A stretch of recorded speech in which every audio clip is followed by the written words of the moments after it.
Come on. Blah, blah, blah, blah, blah. Okay. Spotify's working.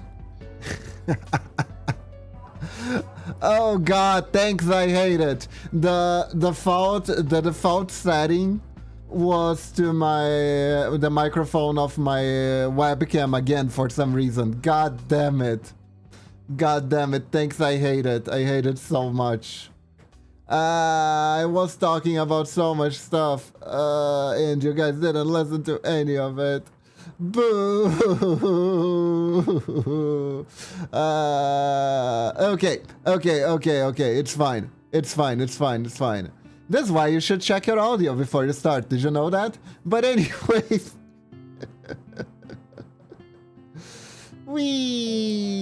How are you guys doing today? Hope you're doing good. I really do. Yes. So guys, today, I got another commission from Mondaichi, and that's what I'm working on. I just need to take, hold up, let me open this. This is the ref sheet, right? So it's Mondaichi's Final Fantasy character dressed up as Kiryu from Yakuza. I'm doing alright to take care of my Grammy. Also, good luck with commission. Thank you, Icarus. Thank you. And good luck taking care of your Grammy. Good job. I forgot to put pockets. Women already don't have enough pockets in their clothes, so let's not forget to add pockets here.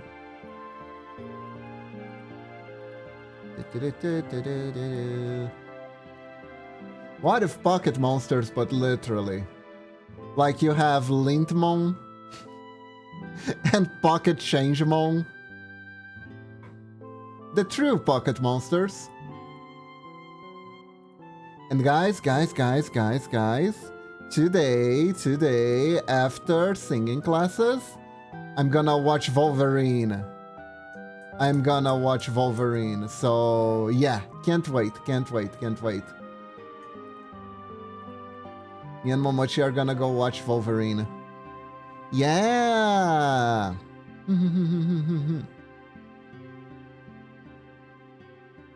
Okay, so let me see. There was another one that I needed. Another ref sheet that I needed.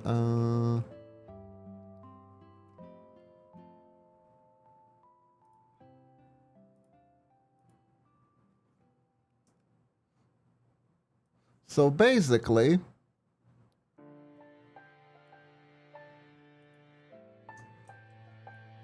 oh, this is Shutiny, hold up.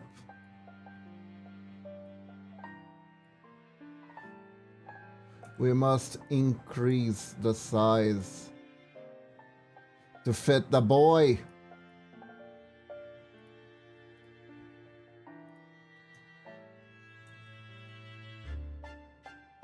There we go. That's good enough for the reference, because Mondaichi said he doesn't actually want me to draw the legs. Enjoy every single second of it. I will.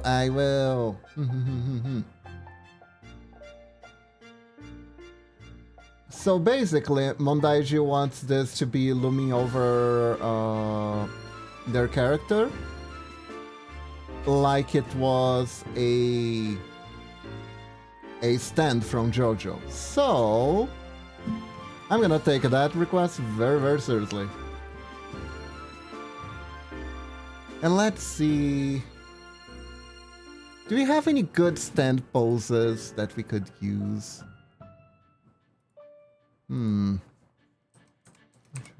Stand pose.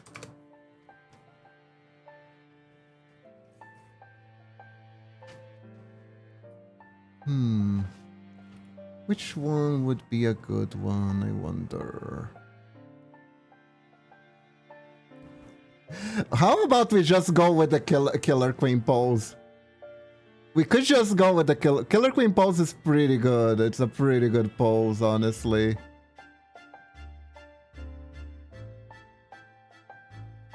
There are two I could go with. That'd be pretty cool. I could also just go with Diamond because the Diamond one because it's simpler. Nah, the Killer Queen pose looks so cool though. The Killer Queen pose looks so cool. Hold up. Let me show it to you guys.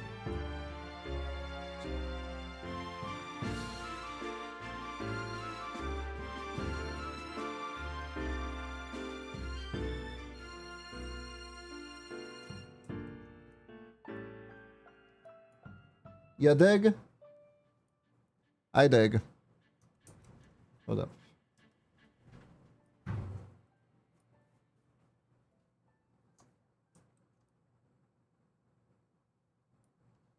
I think like this would look so cool. Let me increase the size here.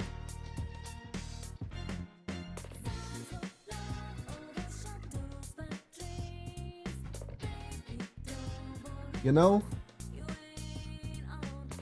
Shall we cook? Shall we cook? I think we should cook.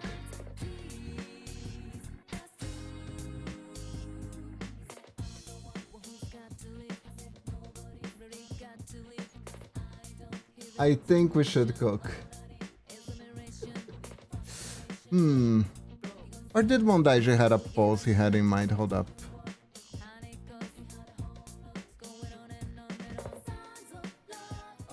I mean, I could just make him like this pose that he posted.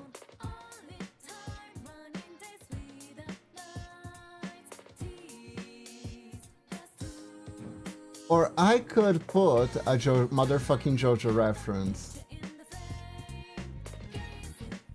The sad part is they're not responding right now. Maybe I'll go with the basic ones. Probably safer if I go with the basic one. If it doesn't like the pose, it's such a hard pose to do. It would be pretty bad. It would be pretty bad. Although, do I follow my heart? It's technically not really specified what he didn't really specify the pose. He just said draw it like a JoJo stand on the back. Was that all the message said? Let's see. Count Grand was the second character. Characters are correct. Efforts are correct. Blah blah blah. Let's see. Characters post very curious cute. Behind scratch and through friendships and free break. Where is it? Yeah. Kinda like a JoJo stand, JoJo standing. Yeah, just kinda like. Maybe let's not go so hard on the JoJo references. It would be pretty funny though. It would be pretty funny.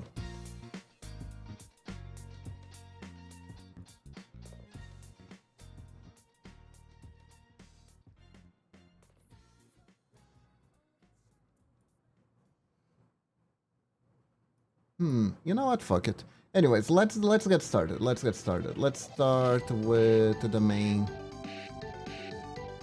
face. So it's a gray that's more greenish. No, not quite. I think it's there. We go. This is the gray we want for the lighter color. There we go. There we go.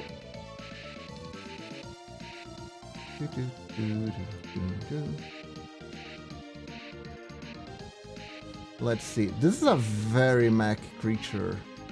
It's gonna be interesting to pixelate this. This dude's gonna be fun to pixelate. It's also important that I make sure it's bigger. than the OC.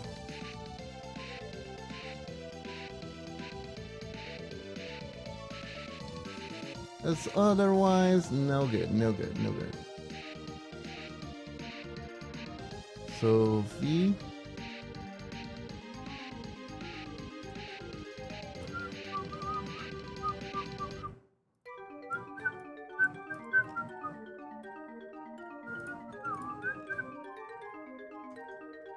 Oops.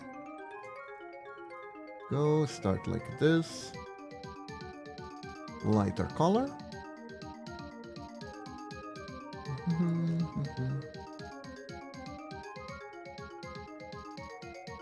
So, how are you guys doing today? How are you guys doing today? And I said before when I was muted, I've been deep diving some animes on Crunchyroll, right? I've decided I've been on YouTube a bit too much. And usually when I see good animes, I watch them with Momochi.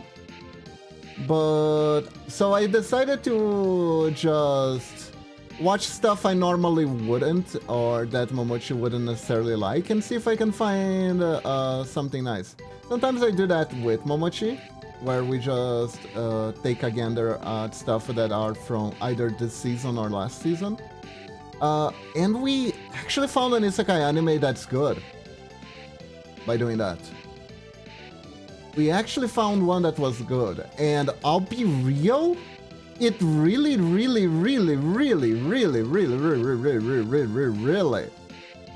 doesn't look that good. Honestly, like everyone kind of slapped on the anime. Everyone kind of slapped on the anime. It has a horrible name. It has a horrible name. The name is Just Chilling in Another World because my level 2 cheat skill makes me the most powerful, or something like that. Something along those lines. And what caught our attention about that anime, that's truly amazing, is that the waifu that the anime focus on looks awfully like Wolf VTuber hit sensation Lumi. She works with Marrow. If you don't know who that is, check out Marrow. The dog VTuber who does the comics where he turns everything into waifus. She looks so much like Lumi. At first we just watched it for fun because, like, look, it's Lumi anime. Yeah, it's Mary's cousin. The design, it's not 1-for-1, but it's very reminiscent. So we thought that was funny and we started watching just because of that. And as it turns out, the anime was actually pretty decent.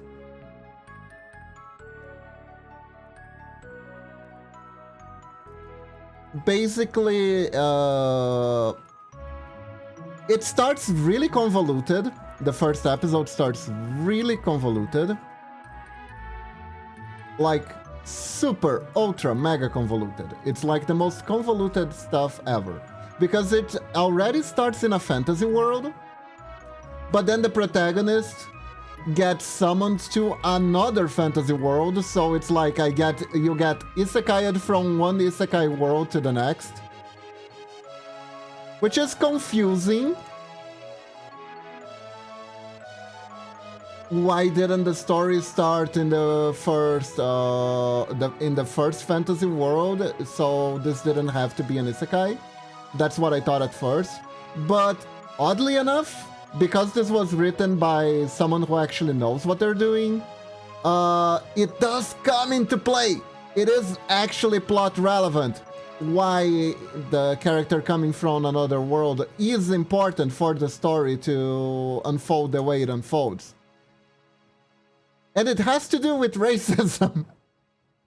The reason has to do with racism. So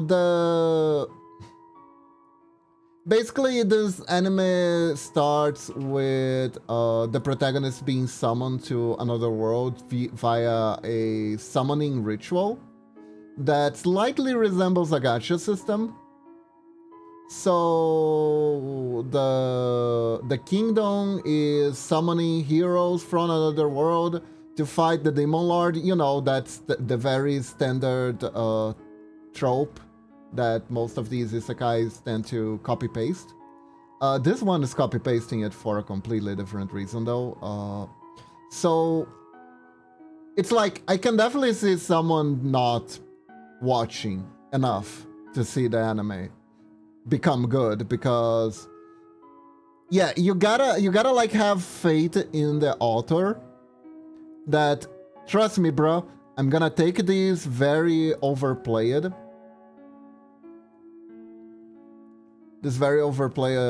plot elements and I'm gonna do something good at them. Just wait for it. Let the man cook.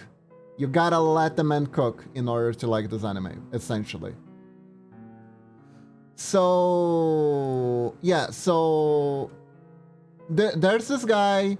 He's from a fantasy world. He's a merchant. In that fantasy world, non-human races such as orcs, kobolds, goblins, etc. There's a strong prejudice against them. But this guy is like, this is all needless. This doesn't have to be this way. He is ahead of the curve in that regard, right? And he's a merchant. Then he gets summoned to the other world. Where he's supposed to fight the demon lord. But there's one problem. His stats suck. The summoning ritual is supposed to give you special powers and stuff like that, as it is per norm of isekai, but he doesn't seem to have any apparent skills, and his stats are really, really sucky. He is pretty much just a regular guy from the fantasy world. Essentially, he is not really above any other. So, and at the same time, they were summoning multiple, so they summoned the second guy, and the second guy has all his stats 3-digit. He has like 99 strength, 99 dexterity. All his stats, they aren't maxed out, but they are all triple digits. The system apparently can go to higher stats. So the king is like, you're a new hero. And the guy who got summoned is like, actually, I hate fighting. Can I just go home? And the king's like, yeah, no fam, sorry. This is a one-way trip. Here's what we'll do though. I'm gonna be super nice and I'm gonna give you some lands outside the country. And you can live there. The kingdom can't afford to have you around. We're gonna give you some money so you can restart your life into this other world, and get out of my sight. You make me sick. You're so fucking weak. And the protagonist is kind of like, sure, I'm out of here then, right? So he gets gifted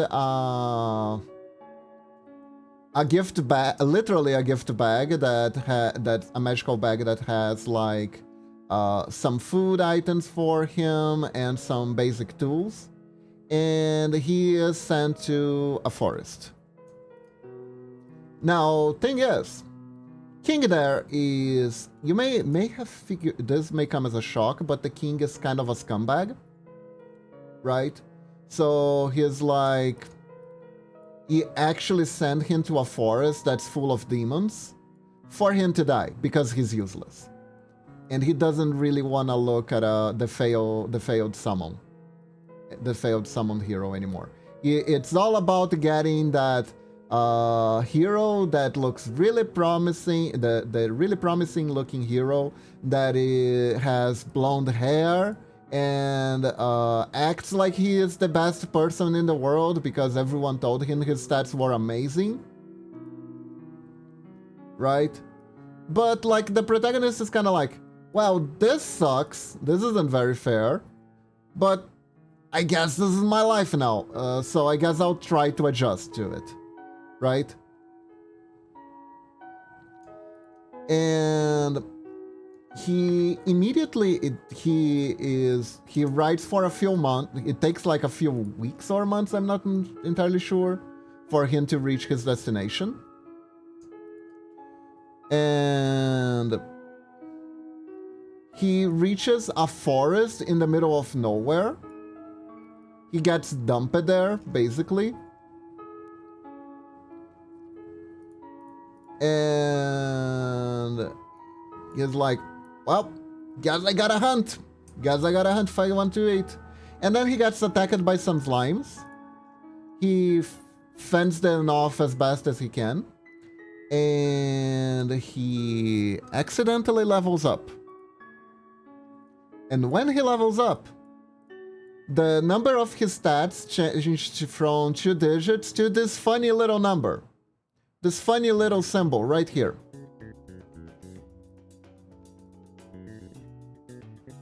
Fun stuff. All his stats changed to this fun little symbol. It doesn't know what it means. It doesn't mean anything from his world. Yeah, it's a fucking infinity symbol. Like, all he had to do was level up once and now his stats are infinite.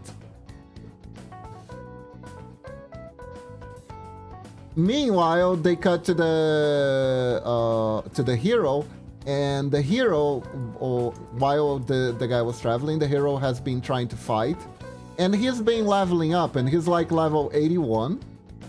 But something is wrong, because even though he levels up, his stats don't increase. He still has the same stats as when he was summoned at level 1. So one of them was an amazing hero in disguise. The other was a fake hero that looked really good. And the king picked the fake hero that looked really good. Then the protagonist starts to do their isekai protagonist stuff where they start to learn very high-powered skills by accident. And there's like an AI, I don't know why they do this, but there's like this AI voice that gives suggestions to the protagonists. And it's like, oh, would you like to use the Purify spell? We detected there's some miasma up ahead. Would you like to use the Purify skill? It's like, yeah, I want to use the Purify skill. Then he hears like a weird sound of like horrible screaming, and he's level 358 now. Surely, that won't come to bite him in the ass later. That won't be plot relevant at all. But it is.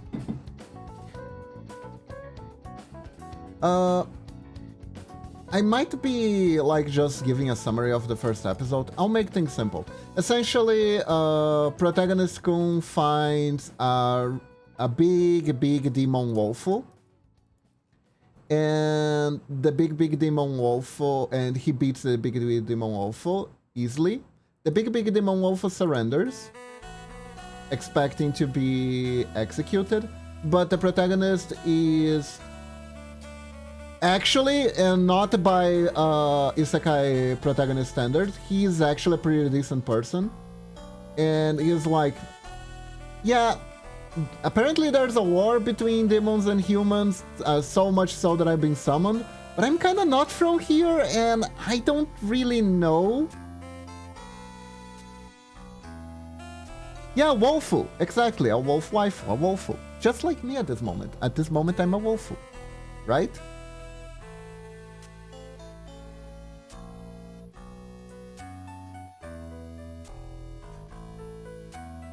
And he's like, yeah, who am I to intervene by mankind? It's not like the king treated me particularly well that I feel indebted, and I don't even know what's happening around here. So he just decides to spare the wolf, and the wolf turns into a hot waifu and is super impressed with their strength and wants to have babies with them. And that's where the story starts.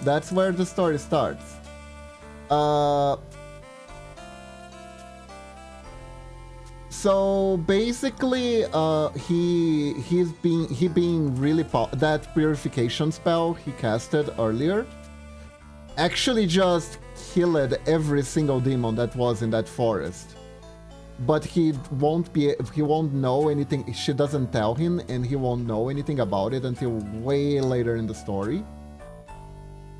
And he is like the most powerful existence in this land that is torn between the war of humans and demons. Guess what he does without his power? If you guess it, turns his life into a playthrough of Stardew Valley, you guess it correctly. Yeah, he like opens a farm, welcomes a group of adventurers to work on his farm for him. Tries to keep a low profile, he raises crops, uses his knowledge as a merchant to make useful items to sell to people. And it's just like when they say that he is just chilling in another world with his wolf waifu in the title, they mean it. They deliver it. It's exactly what it is. Momochi loved it so much because it was just, I'm the most powerful person in the world. Let me play Stardew Valley now. And it's so cute. And the characters have such cute interactions.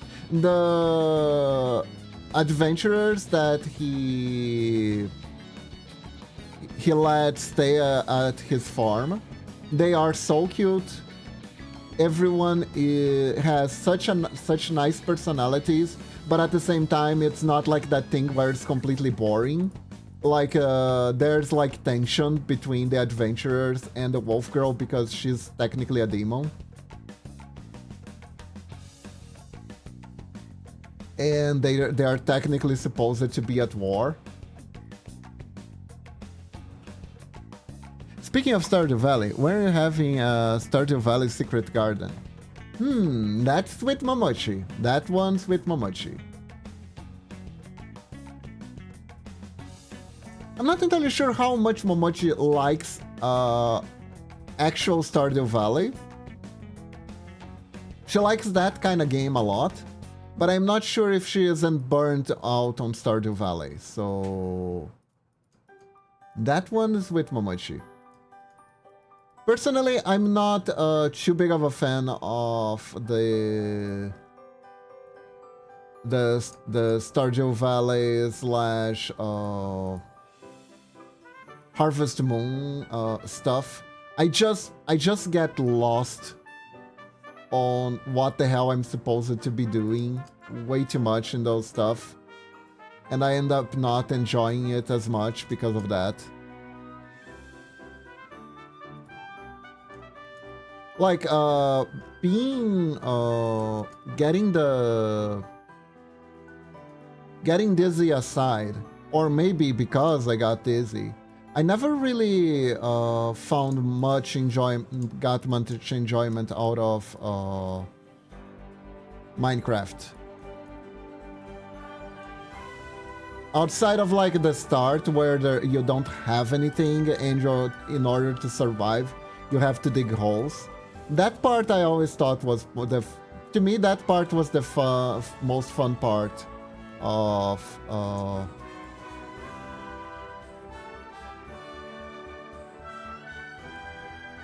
Minecraft and stuff like that. I'm not much of a crafter. I'm not much of a crafting game. I'm not much of a craft gamer. I guess. So yeah, you're gonna have to ask Momochi about that one.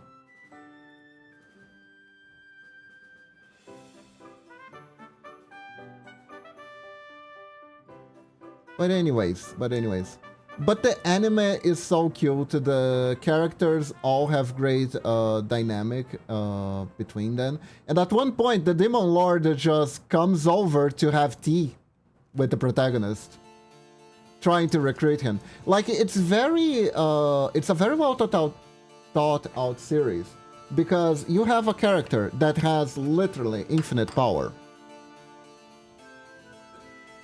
So you literally have, and you have factions at war. So the factions at war are doing the smart thing, and they are either trying to make the character join, or actively trying to prevent him from joining the other side. So there's a lot of conflict to be delivered from a protagonist that has an amazing... has broken, even though the character has broken abilities, he has to navigate different problems with different issues, because he doesn't really like fighting, he doesn't really want to kill anyone, he doesn't think it's his place to decide who wins this war. He's trying to not interfere with the ecosystem as much as possible. He just wants to chill. And both sides, there are no sides that are like absolutely wrong or evil. It's like a war that's a grudge war that's been going on for a long time. So there are part of the sides are not even 100% sure why they're fighting anymore. At this point, they are fighting because they think the other side will not let up. And the protagonist wants to solve that, which is hard by nature. And honestly, it's really, really cute. It's really, really cute. It's a really, really cute story. And apparently one of the characters is canonically Fute.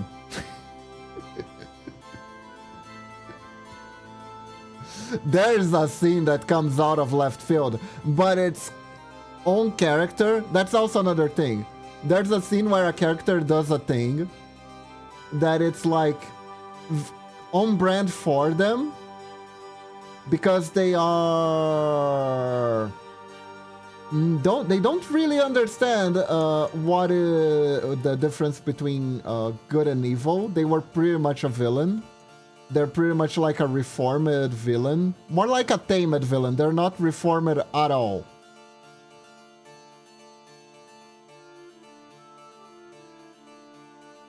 And they just announced, I am the Dijin who mastered light and darkness.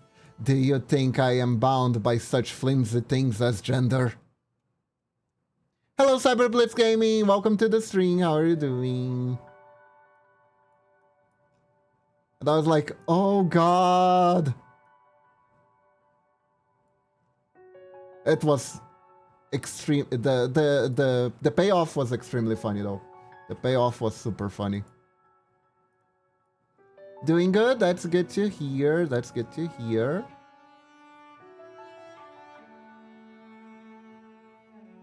We are making a stando.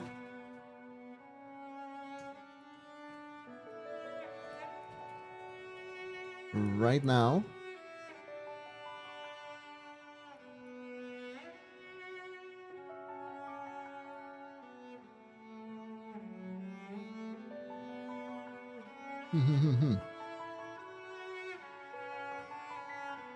Apparently this armored character is from one of the Trails in the Sky games.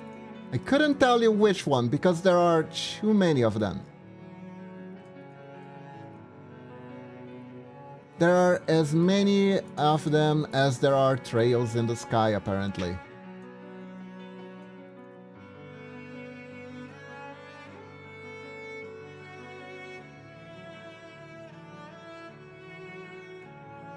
Compare something. Yeah, no, I got it pretty close. I got it pretty close.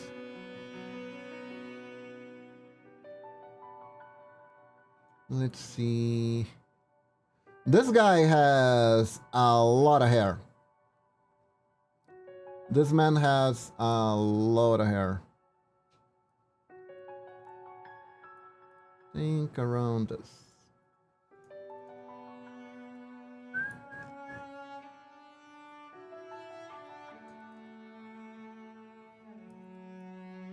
But yeah, so very worth checking it out. The for an isekai anime, especially for an isekai anime, is pretty well written. I was impressed. I was impressed.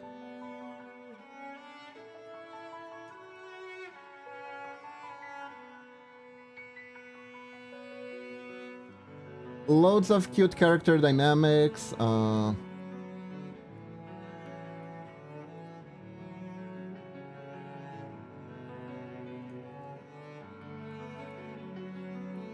The hero, the fake hero character is so funny.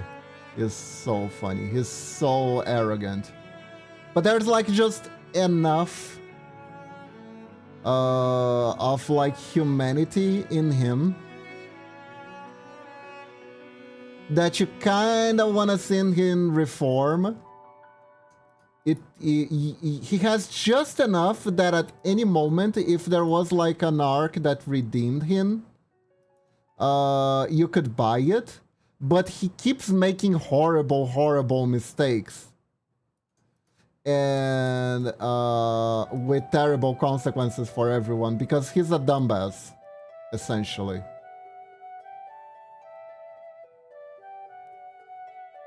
But he goes for he becomes very, as the story progresses, he becomes very Team Rockety, in a sense.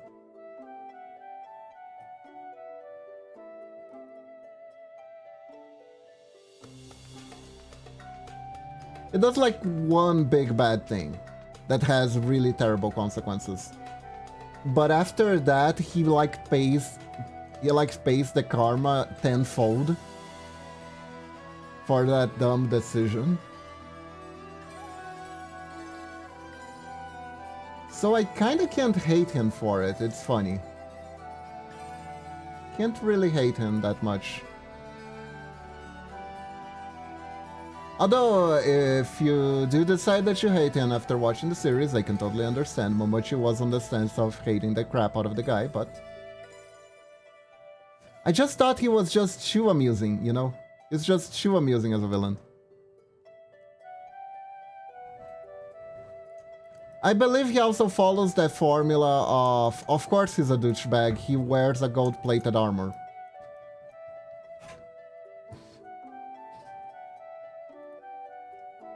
Top 10 red flags for adventurers. If they wear a gold-plated armor, they're probably a jerk. Gold-plated armor with red capes are usually the worst. They are usually the worst.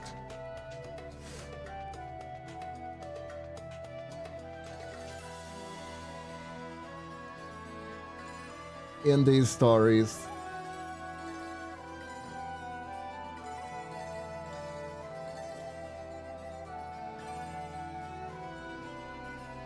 I just thought of the Lannisters Game of Thrones. Need I say more? Need I say more? Need I say more?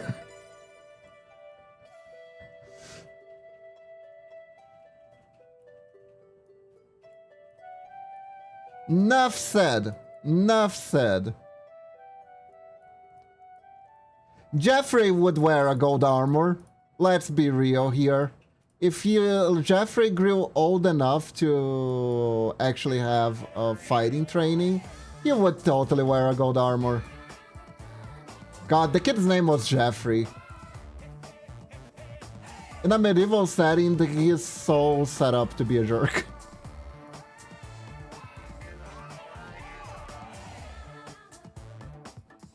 God.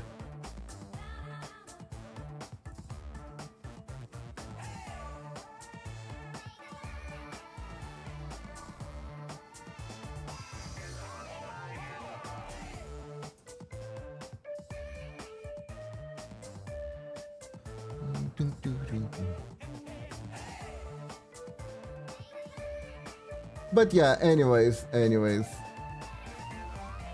Really fun anime. I love every character in it. And it's just chill time. It's chill, but it's not boring. It's not boring. Because if it was chill and it was boring, I wouldn't have been able to watch that with Momochi, because Momochi gets bored like super easy when watching anime. If the anime is like has like a heavy load of exposition, and then you just have people talking for a while, she zones out quicker than you can say kablooey.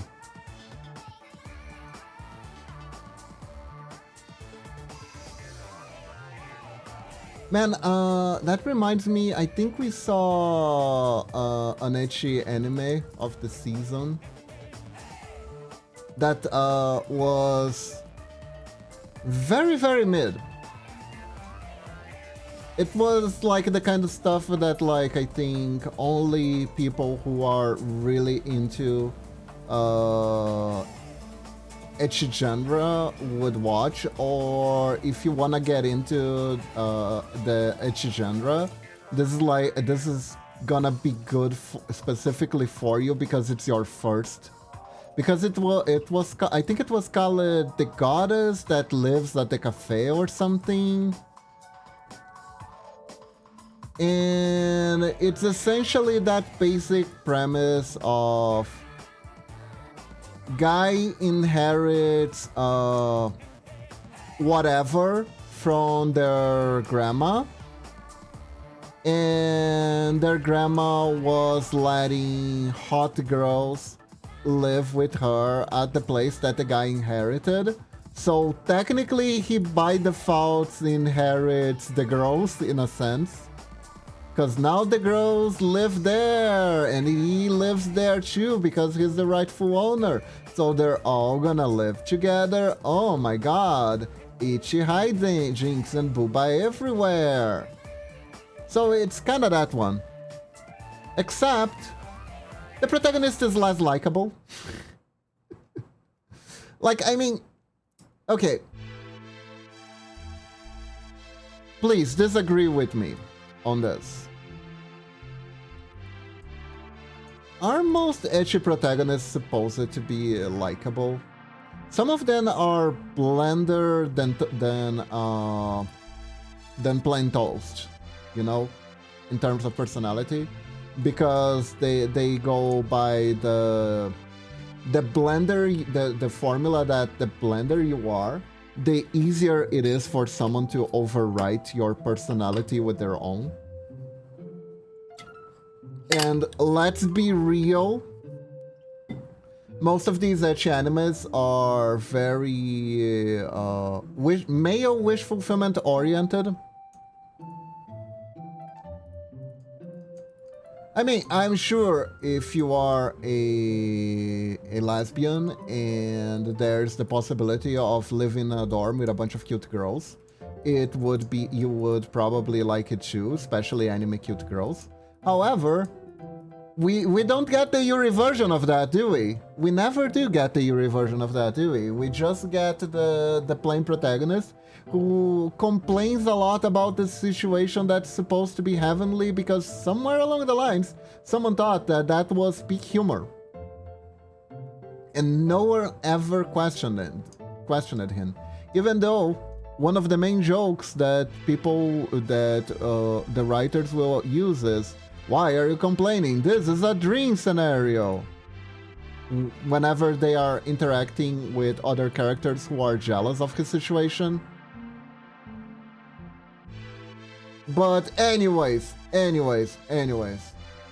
guess it's because if the protagonist liked it too much, what was happening, he would come off as extremely perfy. And also, the whole will they stay together or not kind of thing would go down the window in 5 seconds. God, like, straight up, on the first episode, they made a joke that was literally a meme. That was literally a meme that was running around on Twitter for a while. There was this, I don't know if you guys ever heard the voicemail. I don't know if it was ASMR, but there's like a voicemail audio that a bunch of that voice actors tend to read sometimes. Have you guys ever heard of that? The voicemail? Voicemail voice acting. So basically there was this one character. Not at all. It goes something like this, like... Oh, what is that? Do I smell boy smell? I love boy smell. That means there's a boy. This is a boy room. It basically goes like this. It's basically a girl gushing over boy smells and how much she likes boys. And she sounds like a predator, not gonna lie. It's kinda scary. But a lot of people thought that was really, really funny, so there's a bunch of audio clips of people doing their own interpretations of that. Mostly VTubers. Because of course. But anyways. So they literally put a girl, the Big Booba girl, they put her quirky personality trait that when she gets drunk, she turns into being extremely horny. And she has a smelling kink. So she keeps, she's like, oh, you smell like boy, you have boy smell. Kinda like, and it just reminded me of that meme in particular, and I was like, really? Are we going here? This is where we're going? Obviously, the scene that was leading to drunken sex gets thankfully interrupted by the sporty girl, who also is like a defender of virginities. And of course she beats up the protagonist, even though the protagonist was the one technically being sexually assaulted in the situation, because he didn't want anything, and the drunken girl just walks into his room and starts sniffing him, going sniffa sniffa, and bearing her breasts out in front of him, which was... okay. Like, it comes with the territory of this kind of anime, let's be real, but it's like, okay. Sure. This is how real people act, I'm sure. But yeah. So, boy smell. Do you like boy smell, chat?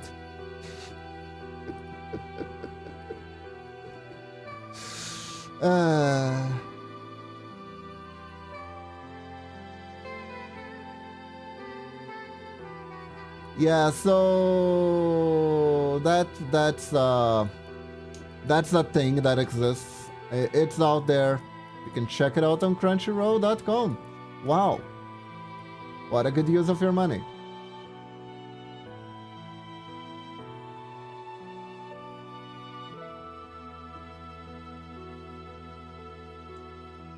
Okay, so I think... actually like this. Wow.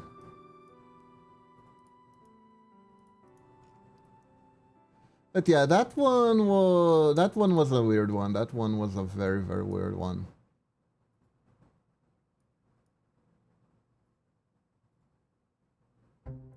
Is this how the hair's supposed to work? Hold up. Yeah, the game one isn't gonna help me very much.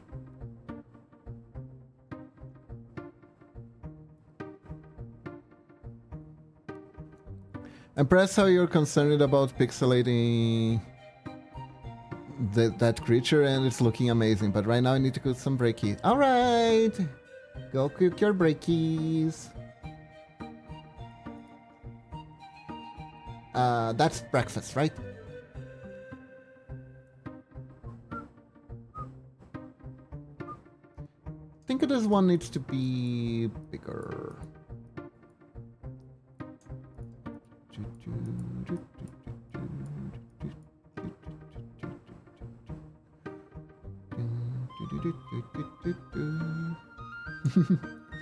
Alright, have a good breakfast, Icarus.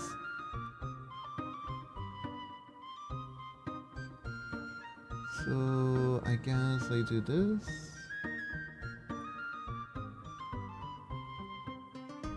Like this. Yeah.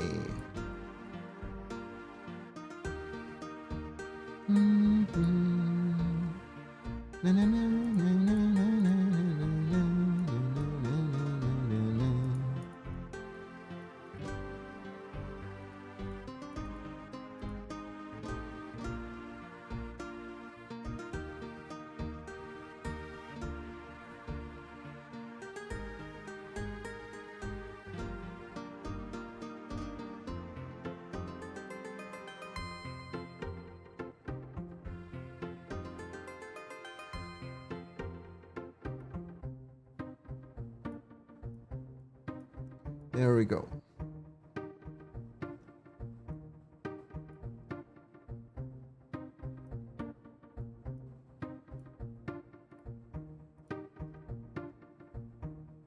There we go. I think this is going alright. Why am I thinking of Tenchi Muyo while I'm doing this? I have no idea. I never actually watched that show. Some people say it's one of the classics of the old vanguard of anime. Well, people from Brazil anyways, I don't know.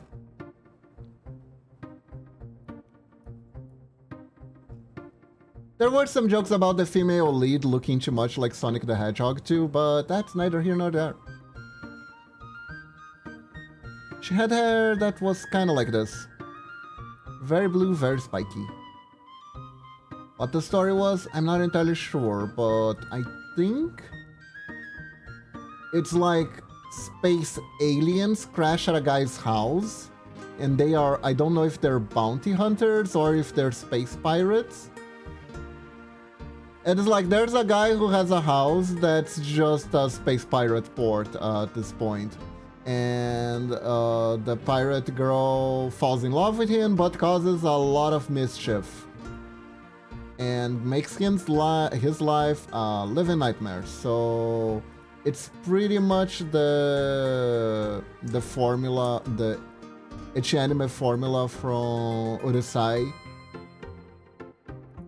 Urusai, whatchamacallit. Like I said, Urusai, I said this once that Urusai anime was extremely influential, and it was so influential that every trope that spawned from it you've seen 1,000 times, and you will still see 1,000 times more.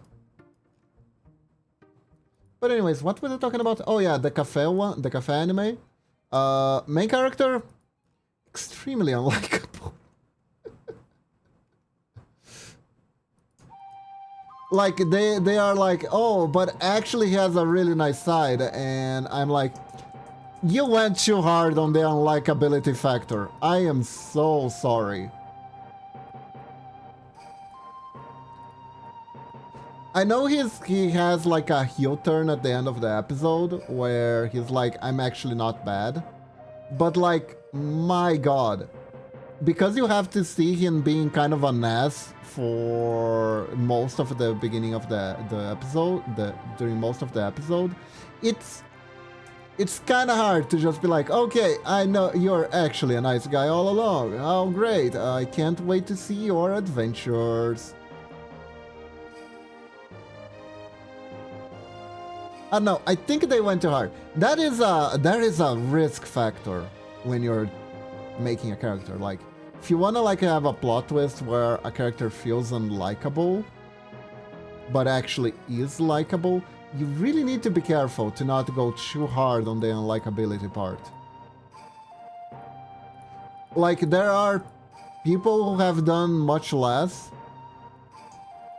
that are still hated by fans to this day. I'm looking at that sparkly princess from the DreamWorks Shira. Apparently, people really hate her because she was rude to the protagonist while she was grieving her dead mother. But she was rude to her. She was grieving. It was to establish that she was in a not a good mental place and she was vulnerable to being manipulated, which happens, by the way. But people still couldn't forgive her. It's... Well, I mean, Shira fandom as a whole was like, apparently is something. I haven't really gone very deep into that. I watched Shira a while back during one of my sick days because it was like, okay, so what are the good animations? The good Western animations that I missed entirely. And when I have a sick day, depending on my mood, I will pick one of these if they're available on Netflix. Because for some reason, the TV in my room does not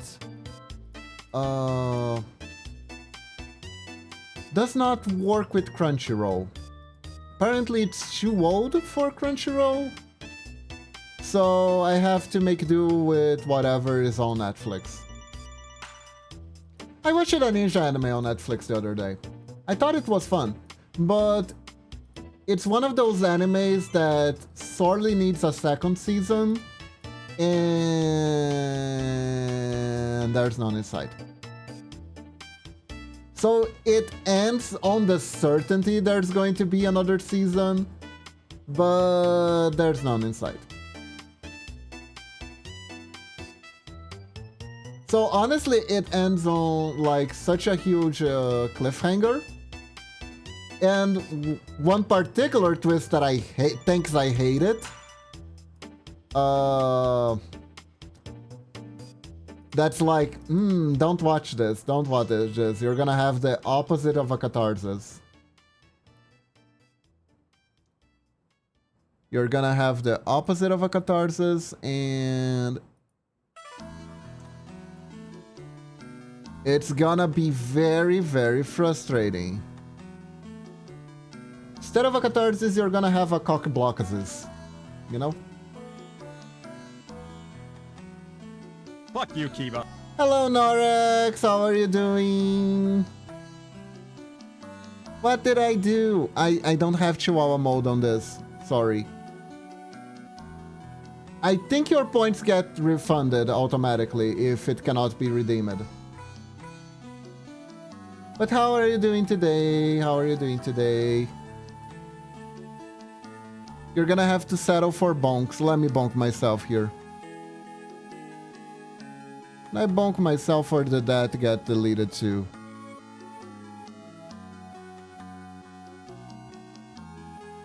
Let's see. Where's my bonk?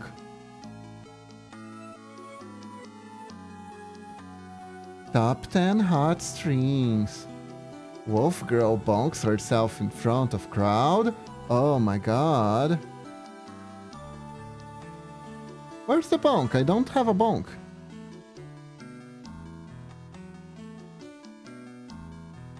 Wow, I bowed you in spirit. This string is a scam. Ah, come on. Besides, my new model is gonna have a bowed mode. Don't worry. Don't worry. And it's gonna be cursed too. Don't worry about it.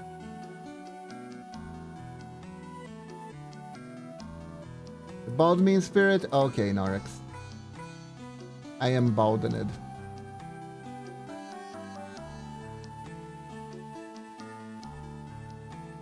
Man, you know what we need? We need a depiction of Baldur where he's actually bald. That's what we need. This is what the world needs right now. They need bald Baldur. You know?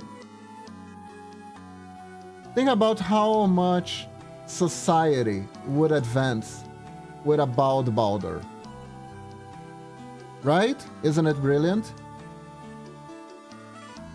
All we got is that Baldur. Exactly. We need bald Baldur. Especially because Baldur was like supposed to be one of the most beautiful gods in the world.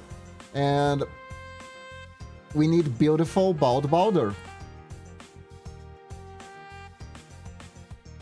To make bald men everywhere feel better about themselves. Fucking mistletoe. Yeah. Why do people kiss on... Why do people kiss on mistletoes again? Because that's the thing, right? There's like a Christmas tradition where you're supposed to kiss the person if they are standing on mistletoe.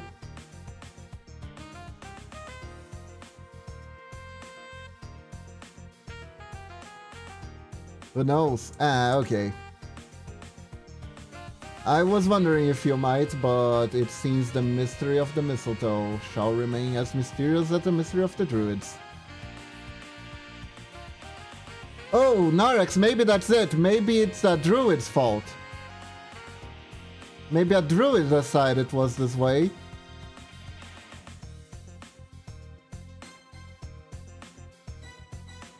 It's all coming together. It's all coming together. The mystery of the druids. It's all coming together.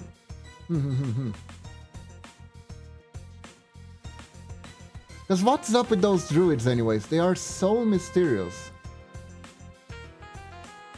Always mystering around with their mysteries. What's up with that? What's the deal with druids? They're always mysteriously mysterying anyways. It's the mystery of the druids, it is, it is. They have an attitude. Momochi, you're a druid now. What's the mystery, huh? What's the mystery, Momochi?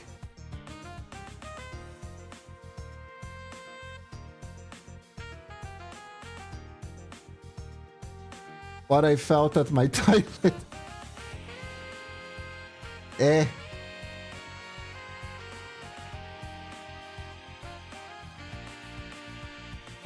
I guess we better keep it a mystery then. I guess we better keep it a mystery.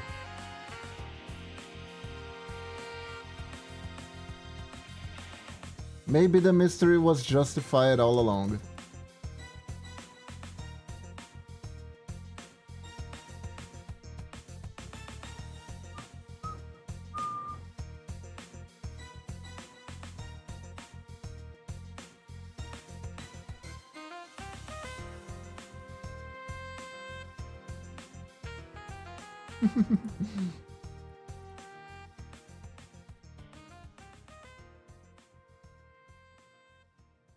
Man, I have to decide what I'm going to play on the birthday stream. I mean, I decided what I'm going to play if we redeem stuff, but like what we're gonna do normally is also another thing.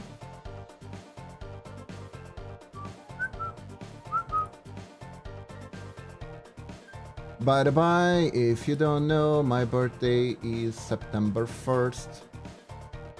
And I am doing this year a birthday sabaton.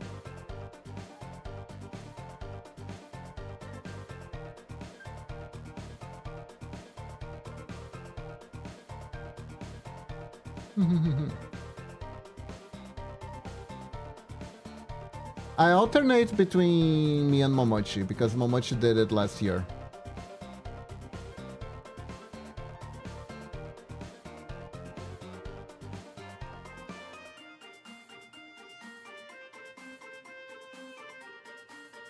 People on my Discord are already kindly offering ideas for fun activities we can do.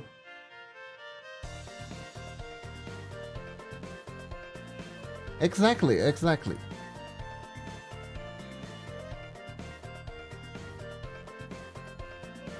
There we go.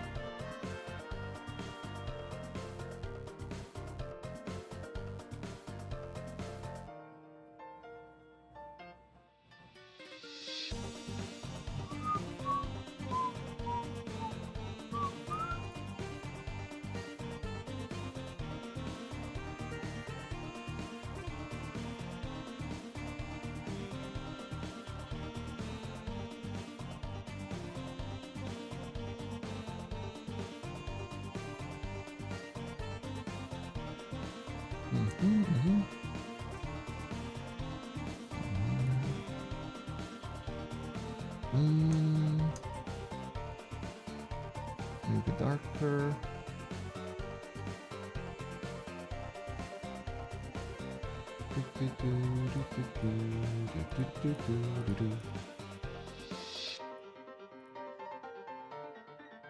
Nice, nice, nice. It's looking nice. It's looking nice. Your dad is playing Baldur's Gate 3? Wait.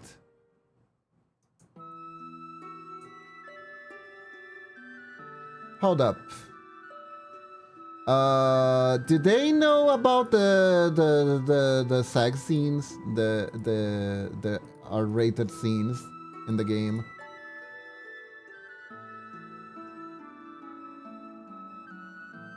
Okay, okay, so at least it won't come as a surprise.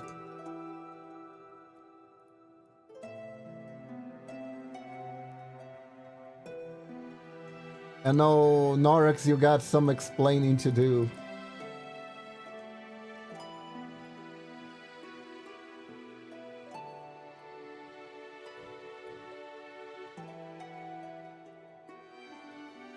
What is this gay mosquito doing in our house? By the way, that apparently is Astarion's new nickname. Is the gay mosquito. I mean, shit, he's more into a lot of games than I ever was. Oh, that's cool, that's cool. Having gamers in the family.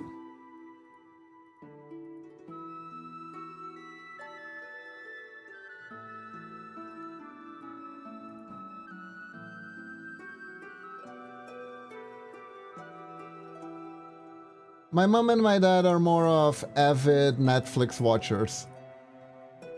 The Gay Mosquito, indeed. That apparently is Astarion's new title.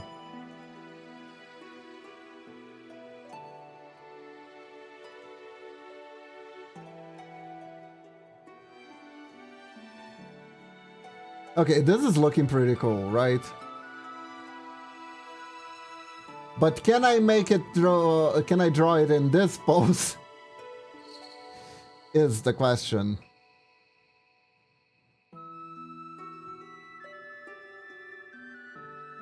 And I just realized I just finished drawing him looking face forward. Remind me of the one VTuber who got turbo cancelled locking her cats in the bathroom all day and called it gay baby. What the hell? Excuse me?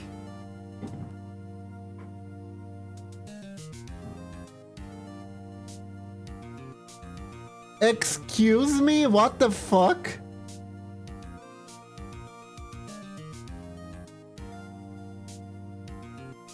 What? How? What?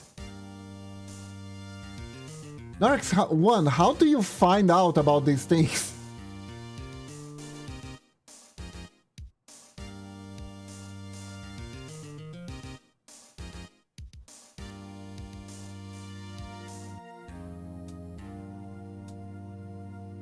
What? And second, how do I make this guy's head turn? Why is Killer Queen on the screen? I was I'm not entirely. I'm still 50-50 on that because Mondaige isn't answering back yet. I was thinking because Mondaige asked me to draw him kinda like a stand. I was thinking about giving him a stand pose. You know?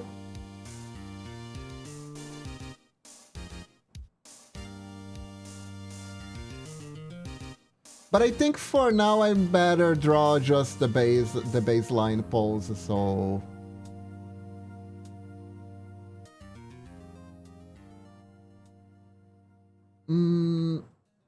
Or do I? You know what? I'm going for it. I'm going for it. Fuck it.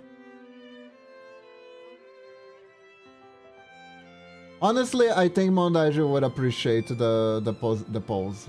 I think Mondaige will appreciate it.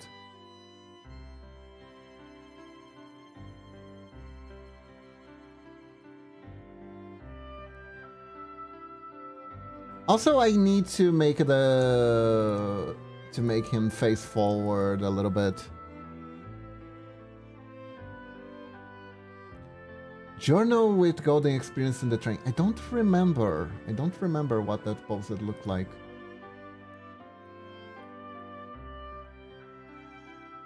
Let's see. Can I turn the head? Just a little bit. Oops.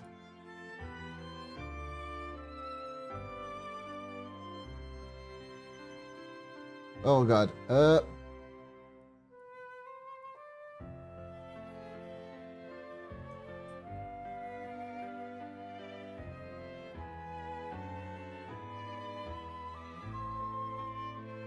Shot mate. And at this point, I think it's easier to redraw than to try to lasso it.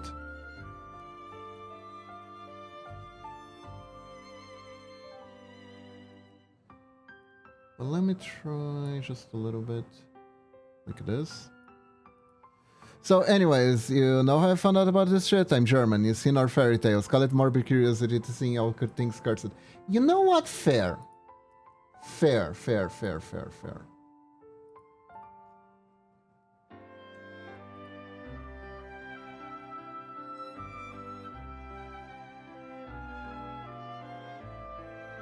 That is pretty fair, actually.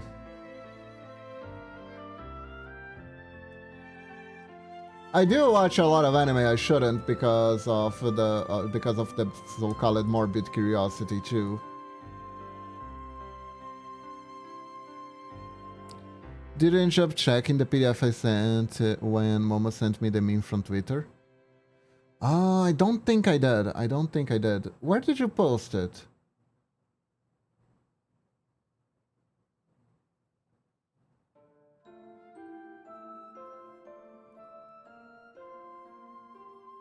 Okay. I think I got added to something. I don't know what it is. The group DM, let me see.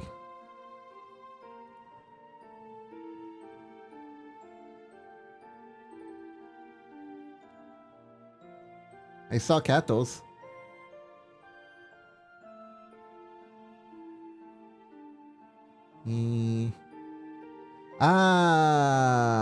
Harriet and the Matches. Harriet and the Matches.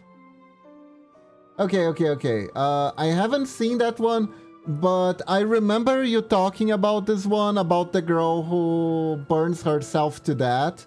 And the moral of the story is, don't burn yourself, don't play with matches, you will die and make your cat sad. I don't know if it was you who said that, or if I was watching Amelia's stream and she happened to just be talking about that exact tale. But I know that one.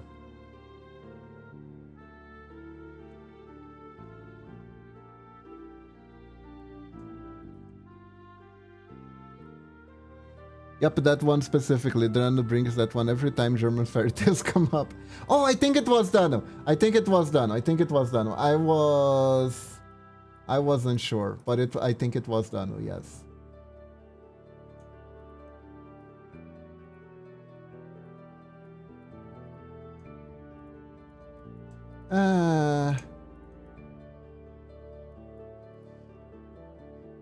You know, it's you call it fairy tales, we call it generational trauma.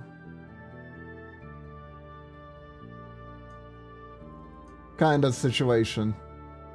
Or you call it generational trauma, we call it fairy tales. I think that's the better one. I think that's the better one.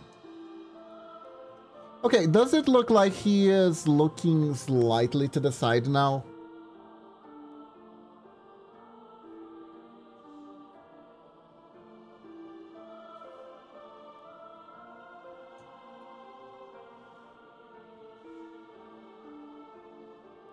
Yeah, he looks like he's looking slightly towards us like this, right? That's perfect. That's perfect. That's what I'm looking for. Okay, time to make the body. Pretty thick body. Ah! No. Please. Not the spray. Anything but the spray.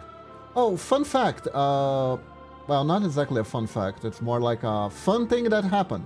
The other day, before I got really, really sick and had to go back, I was walking with Mochi on the streets of São Paulo. And there was I don't know how you'd call them.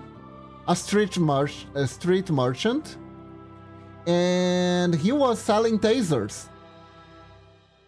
He called them masseurs for robbers. Yeah, there was just a guy selling tasers on the street. Perfectly normal Brazilian day.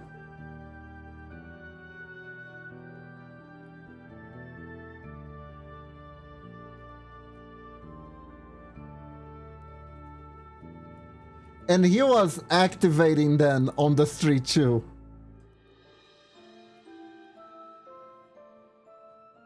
He was showcasing the power, so he was activating. Momochi even flinched because of the noise.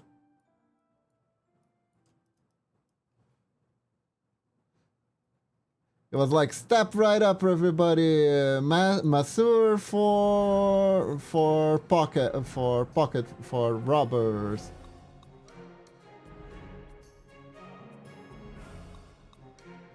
So yeah, interesting little tidbit. Just an interesting aside.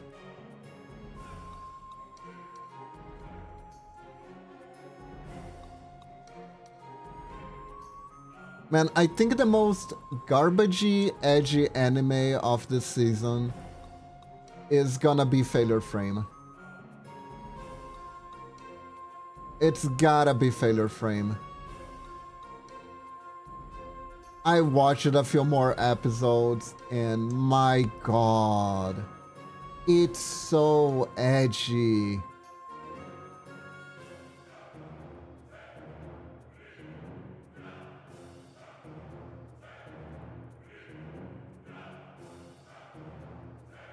It's so edgy. Like, Jesus.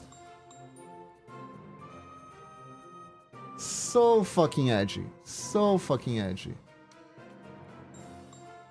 Do you wanna hear about it? Do you wanna hear about this edgy anime? Otherwise, I'll move on. I don't mind.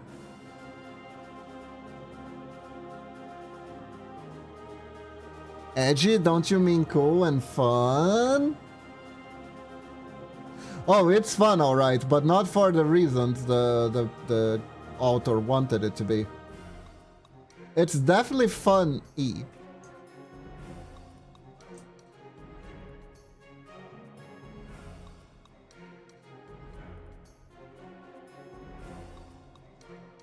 But like, it's like, Jesus Christ, 14-year-old who wrote this, take a pill. Take a chill pill, okay? Take a chill pill. Come on. You can do it. Fun E, the long-awaited sequel to Wall-E. Question. Was Wall-E not very liked as a movie? I heard that take on Twitter the other day that Wall-E was like a flop or something, and I was like, was it though?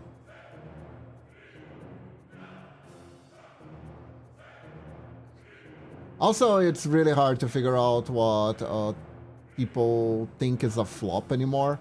Sometimes people are like, oh, the I don't know, the show slash game slash whatever has these things that I don't like very much, and it isn't the most well-sold thing ever. What a flop! You know?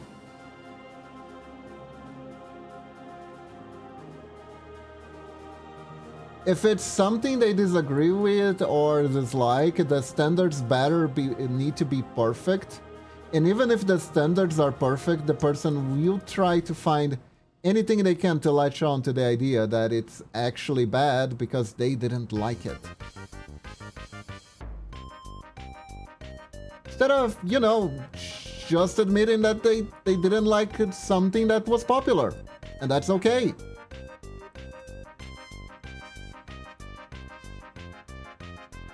Twitter is like EA standards of what a flop is. If you didn't make $7 billion the first week of release, then it's a flop by default.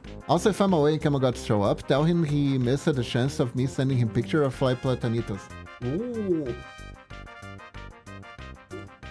Platanitos! Will do.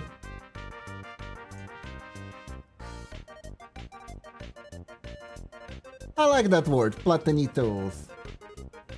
Platanitos! It's such a cute name, it is.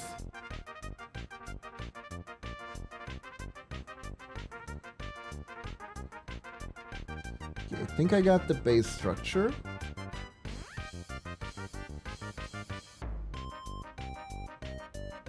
Yeah, I'm not entirely sure I'll do the JoJo polls. I probably shouldn't try to do the JoJo polls without permission of the commissioner.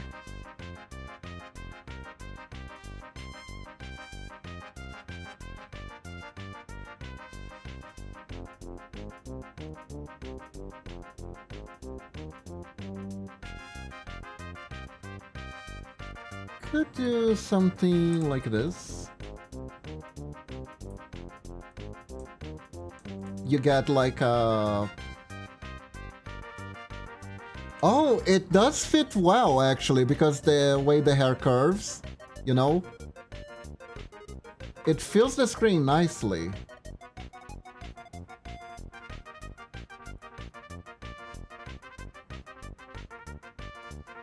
It does fill the screen nicely.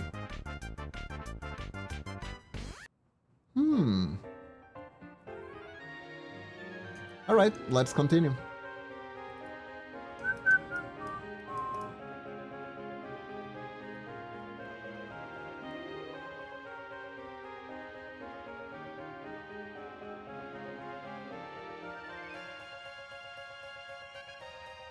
Okay, so here there are metal plates. Coming out of here. Oh, hold up. Ah, okay. There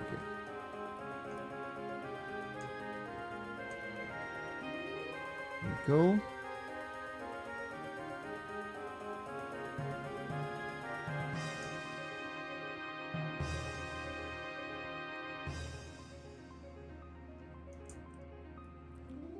Then like this. Hey Medina, how are you doing? Welcome to the stream.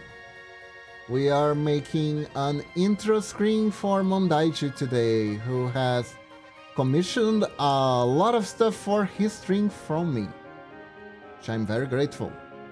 How are you doing today? How are you doing?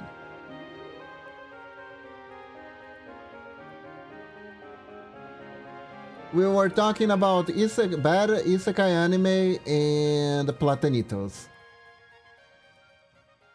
And German fairy tales.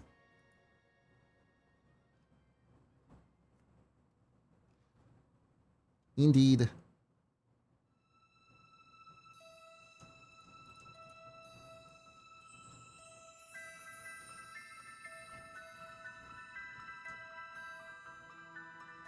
I don't know this one, but isekais are great. Medina, I have actually an isekai recommendation for you. Have you ever seen Chilling Out in the... I think it was called Chilling Out in the... Hold up. I'm gonna actually get the name. Hold up. Chilling in Another World. Level 2.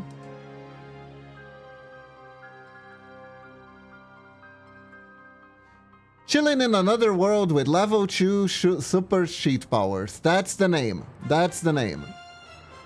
Despite the name, it's pretty good.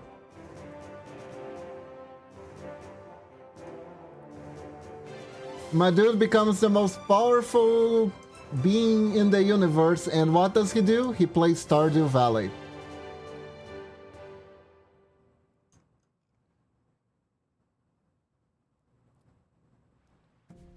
I think it's one of those animes that everyone saw and no one actually watched it.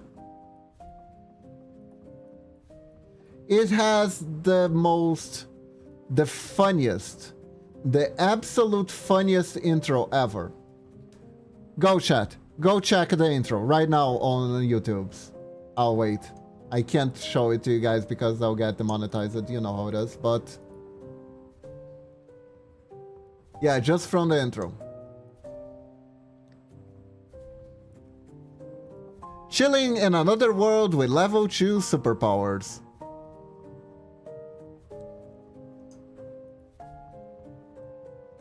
AKA the isekai anime where the protagonist looks like Lumi. The protagonist's waifu looks like Lumi.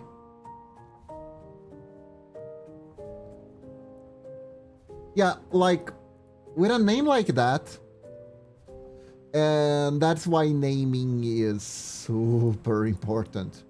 Like, there is nothing in that name that stands out from 1,000 other isekai animes.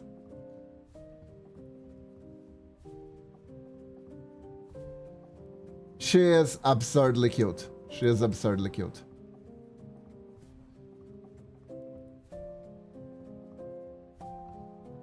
And the protagonist is neither a bumbling fool nor a jerk. Which is so much above what a lot of other isekais do. It is rare and appreciated, yes.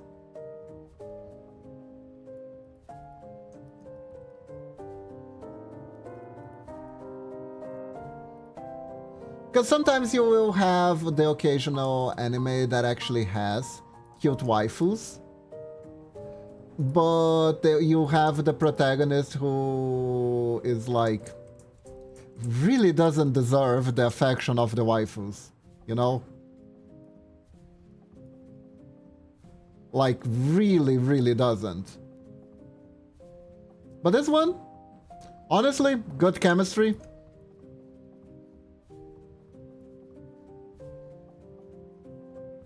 So, actually can appreciate. I can actually appreciate.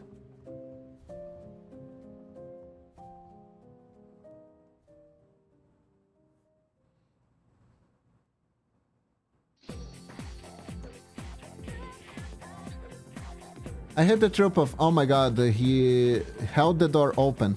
Never has a man been this kind to me. It's that such healthy expectations too, right? Right? Just the healthiest of expectations. Nothing wrong can come from setting up expectations quite like these, right? Nothing bad could happen from that. There's no proof of these kind of expectations setting up people for failure on the internet at all. No, I don't know what you're talking about. Personally love it when it's a revenge story and the protagonist gets back in time and acts smart, also isekai. Ah. Actually, I have another one for you then. Let me get the full name.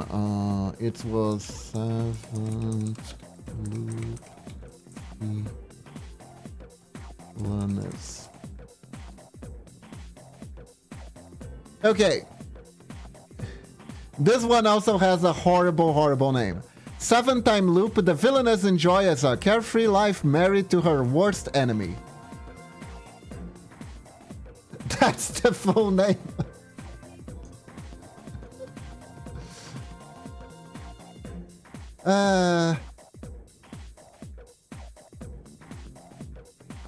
This one, I watched it while I was sick.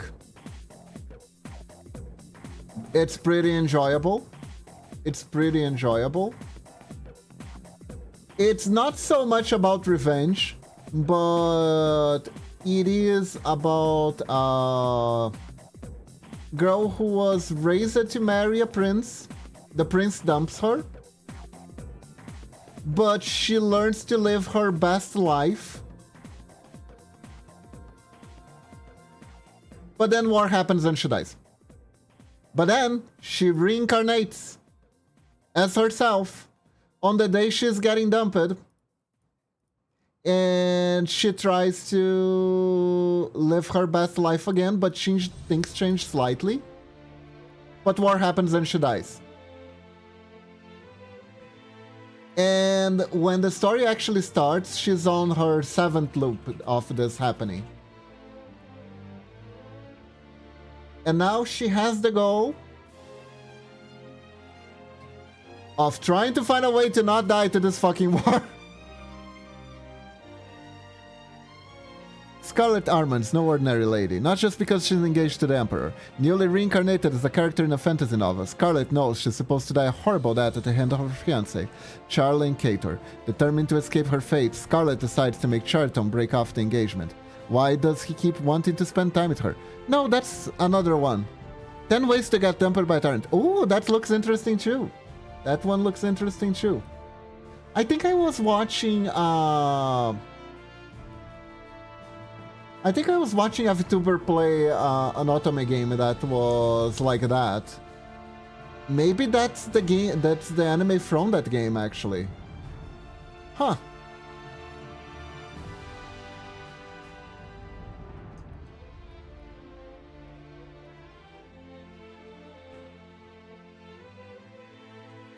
We raided her the other day. She was playing that. Lotte is her name. She's a cat magical girl who really likes otome games and ikemen.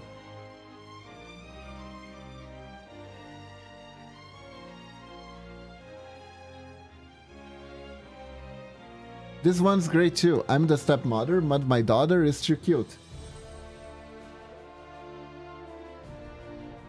Oh, breaking the stepmother assumed gender, assumed dynamics. I ended up possessing the body of a stepmother in a fairy tale who was so jealous of her stepdaughter that she poisoned her and executed by her husband. And as I'm getting along, showering my cute, lovely stepdaughter bluntly with love. Ah, how wholesome.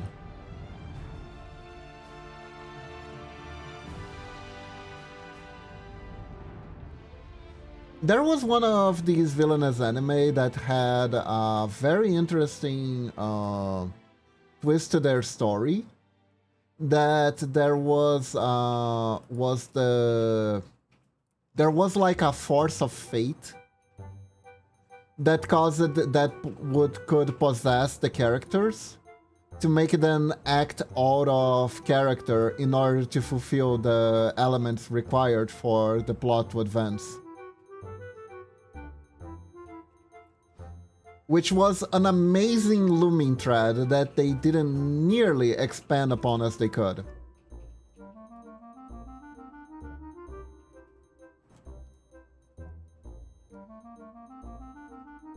Living as a Tyrant's older sister, when I opened my eyes inside Fantasy's novel world, I see this beauty in the mirror of future Tyrant's older sister, Alicia. This is not even the protagonist or antagonist, but a character that doesn't appear much and gets beheaded by upcoming Tyrant little brother.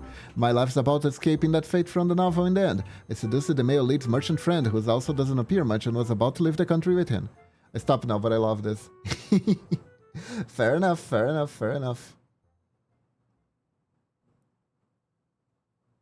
There are a lot of these villainous animes out there. The interesting common thread between them is that escaping fate. They're all about escaping fate.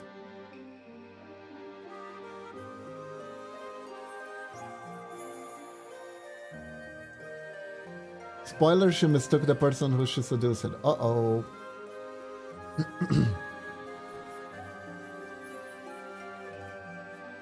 Hope they don't pull an Oedipus.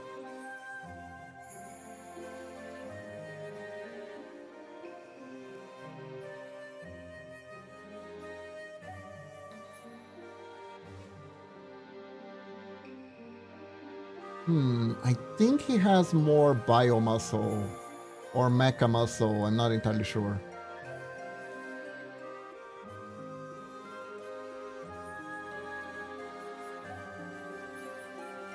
Oh no, it was accidentally the main character. Spoilers from chapter 1. You know the one I'm looking forward? I saw an ad for it on Twitter the other day, and I was like, oh, this one I want to see. This one I definitely want to see. It's the one where where an old man reincarnates as the villainess. I think the main joke of the plot is that it's like the father. It's like a father, and he reincarnates in his daughter's favorite otome game, and he kind of has to piece together what's going on based on remembering her rants about the game. I think that's the plot. I'm not entirely sure. But that seems like such a funny concept.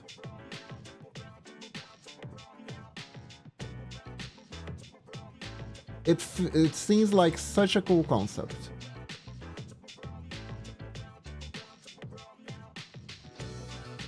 I really want to watch that one.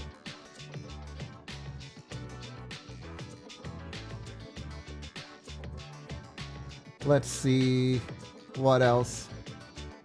What else was I talking about? Oh yeah, the one that's pretty bad. The isekai that I saw that's pretty bad from this season is Failure Frame. Because it's just so edgy. It's hard to take anything that happens in the plot seriously, honestly.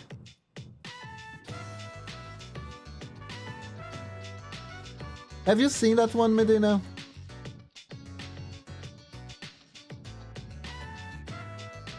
Honestly, you know what? It's not bad. I take that back. It's amazing.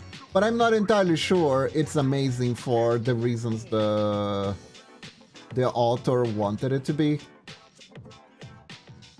Because it's really entertaining. In my youth, I liked cringe ones, but not these days. Give me somewhat logically sound stories, please. People should act like people. Nope, I haven't seen it. Yeah, it absolutely is. It's really bad. It's really bad, like from a writing people who should act like people stance. Like, basically the plot, here's the plot.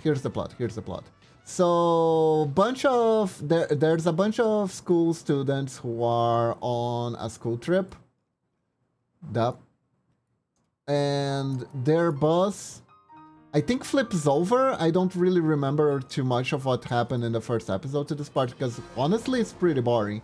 It's pretty much your standard, oh, I am Protag-kun, trying to there's some guy is being a bully and I tried to a cute girl, so I try to stand up to him, but no one seems to care. No one wants to help me save the girl from the bully practically, until Chad guy says something and makes then the bully stops automatically.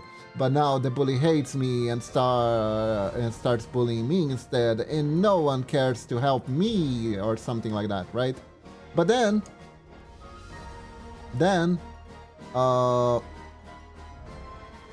they all get it. The bus driver flips out, and they all get isekai'd, right? If the power of friendship does not work, the power of extreme violence will. Yeah. So they all get isekai'd, and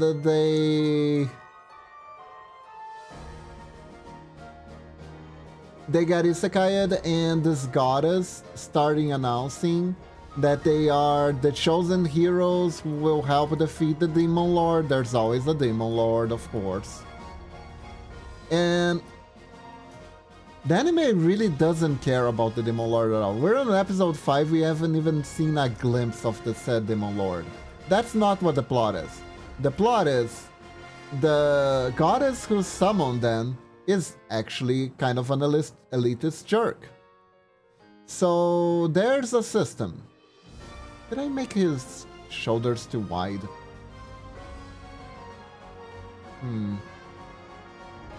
Hold up, I think I made his shoulders too wide.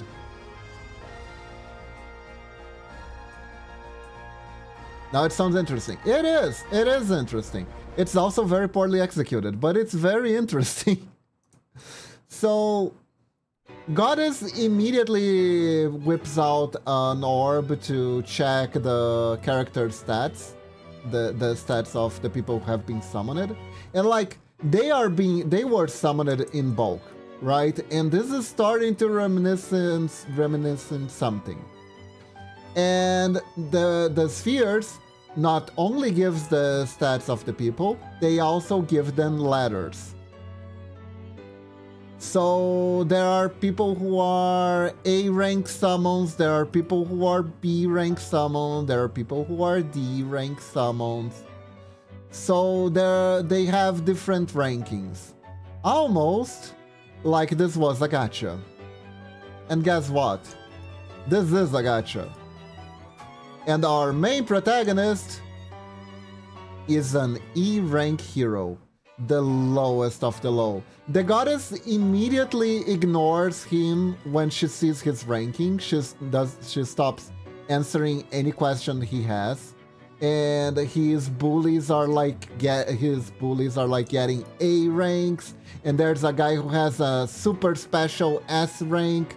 The Chaddington has dark magic.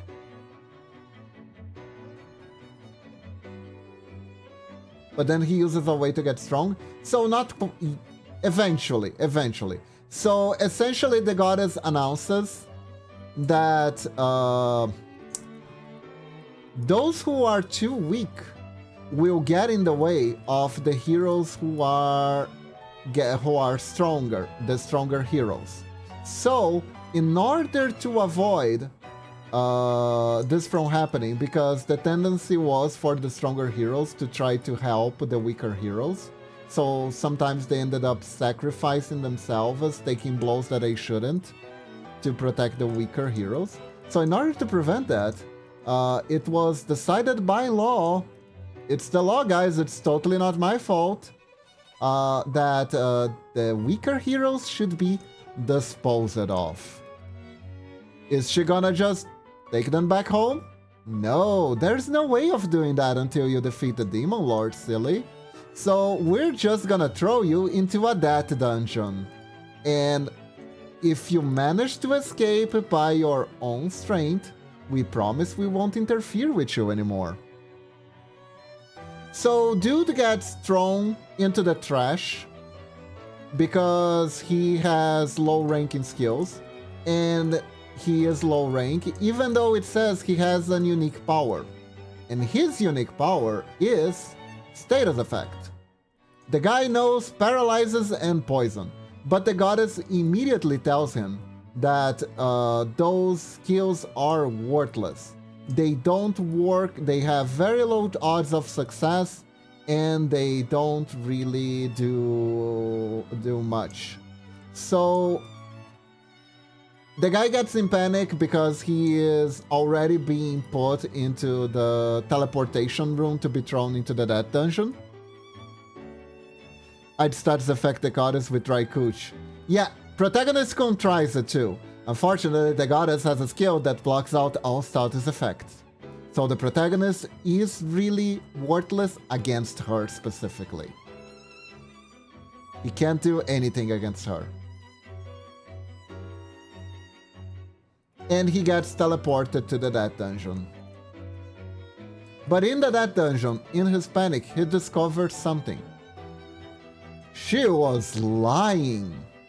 Status effect is actually pretty OP.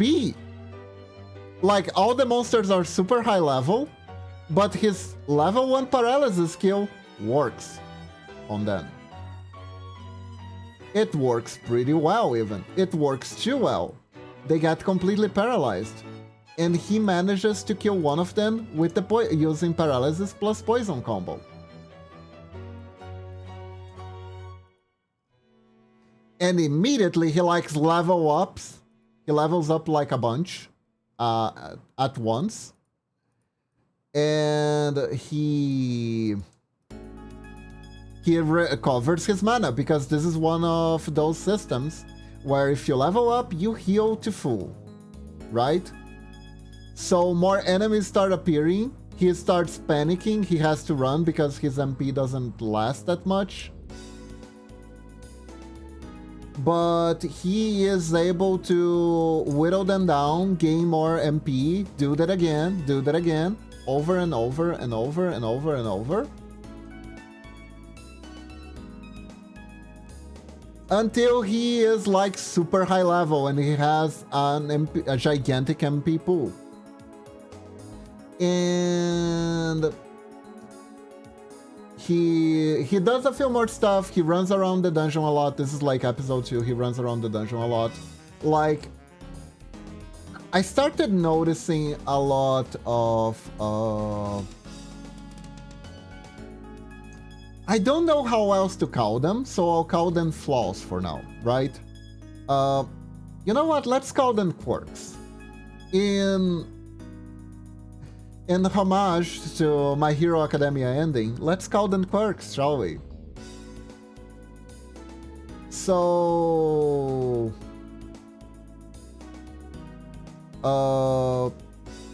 one big quirk of isekai anime that I noticed is that isekai anime tends to front load a lot of the character progression.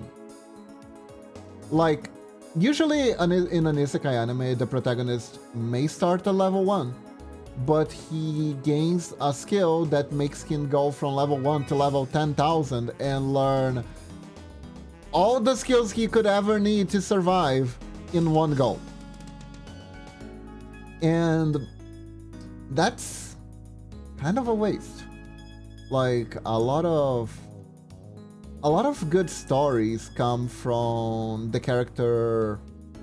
Like, a lot of good narrative beats comes from the character seeking out strength into the world, right? Not being thrown into the world at full strength. Which is... This really sounds interesting. Thanks, Kiba. You're welcome. Just remember, everyone in this, the real reason why I don't like this, I don't, not that I don't necessarily recommend this anime, is because everyone is written like they are the worst piece of shit on the planet. Which means all the worst piece of shit's actions that you'd expect from worst piece of shits will be performed by worst piece of shit characters. Especially when a female lead gets introduced.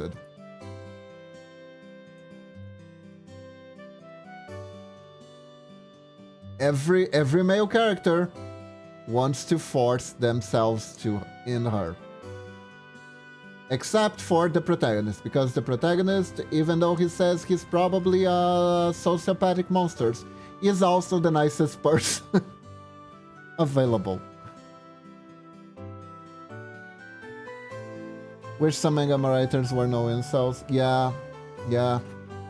Like, the thing is, right, the reason why that trope is so prevalent. Hati. Is because it's such an easy, short. It's such an easy. It's a shortcut. It's a narrative shortcut. That's what it is. Because here's the logic flowchart. I want this character to die, right? I want this character to die to show off that protagonist Kun is strong. But also, protagonist Kun is killing a character. I do not want my audience to feel bad about protagonist Kun killing someone. So, what's the easiest way for me to communicate that that the audience should not feel bad about protagonist Kun killing this person? What is the easiest, shortest, fastest, most convenient, no doubts whatsoever, that this person should be killed by the protagonist, and this is a good thing? Well, let's make him our wardist. A forced sexer, if you will. Because that's like one of the top 10 agreed upon scummiest things you can do.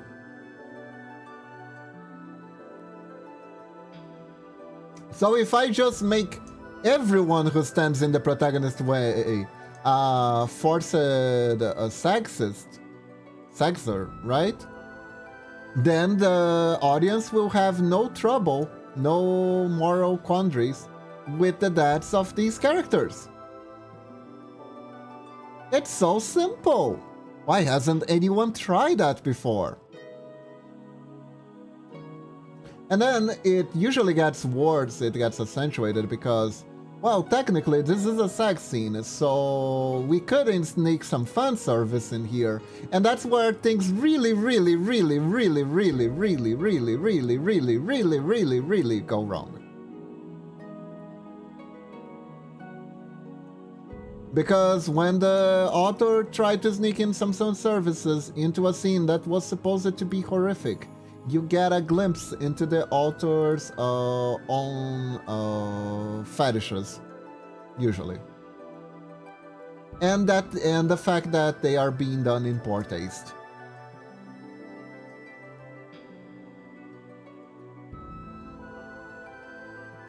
I think it's more interesting to have the moral quandaries. You know what, Lunatic, you are correct, and that's why I will once again push to watch the Chilling in Another World with level 2 super cheat powers. Because in this one, the protagonist does not want to kill, but is pushed to get pretty close to doing so at one point. And there is moral quandaries about that. You read the manga? Good job, Lunatic. Good job. I watched the anime and I loved that one. I really did. Momochi loved it too. We watched it together. It was super cute.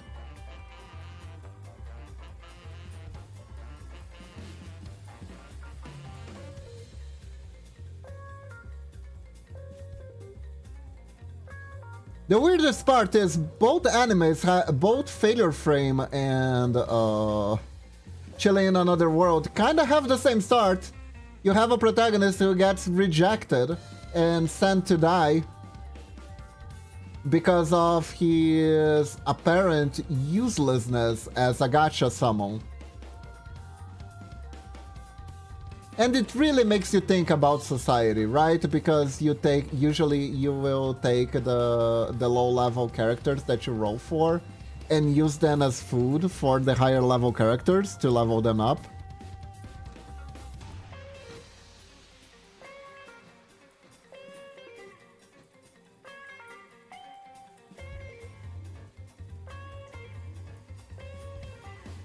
Or you just never give them a chance because they are made to not be good. So you never even give them a fair chance to prove if they are useful or not.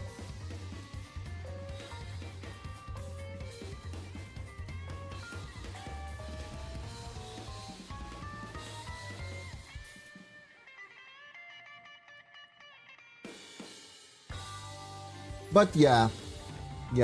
So at this point, the forced sex trope is almost a hallmark of lazy writing.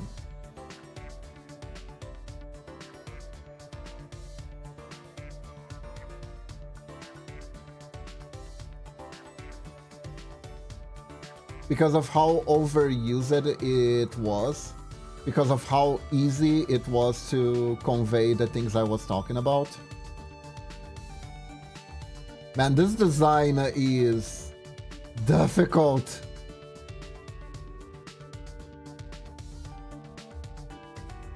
And I'm gonna have to animate it. Good thing it's just an idle animation. By the way, one webtoon I still very much recommend is LX Seed. It's great, especially if you like shonen manga. Oh, interesting.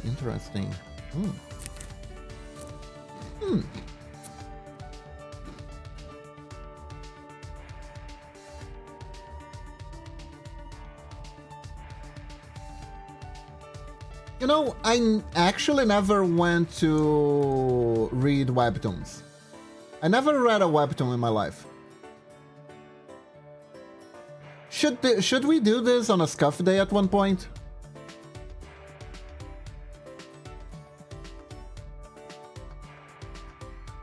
I don't know if we can read webtoons on stream.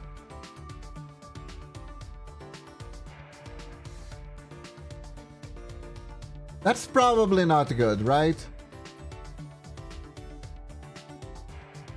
Reading ones that go for the subathon? That would be cool, But I think we have to do it on Discord, right? I don't think people do webtoon reading streams normally for a reason. At least I never seen one. Is this a thing people do? At least not the non-sponsored kind.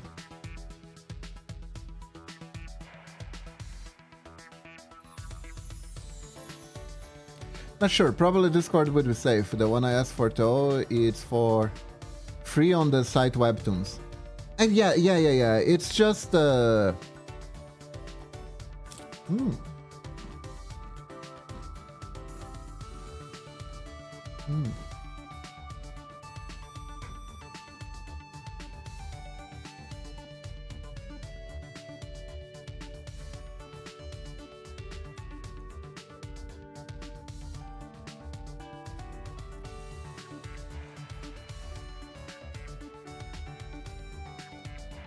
because I don't know if every author would be okay with their webtoon being reacted to, like React content. I did see certain edgier VTuber who shall not be named here reacting to some. It wasn't webtoon though, but they were definitely comics. On YouTube, which technically counts as React videos, but I don't know.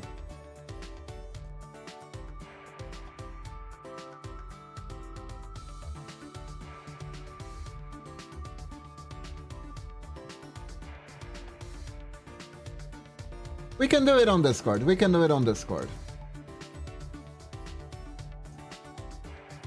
We can probably do it on Discord. You guys can recommend webtoons, and I can read them.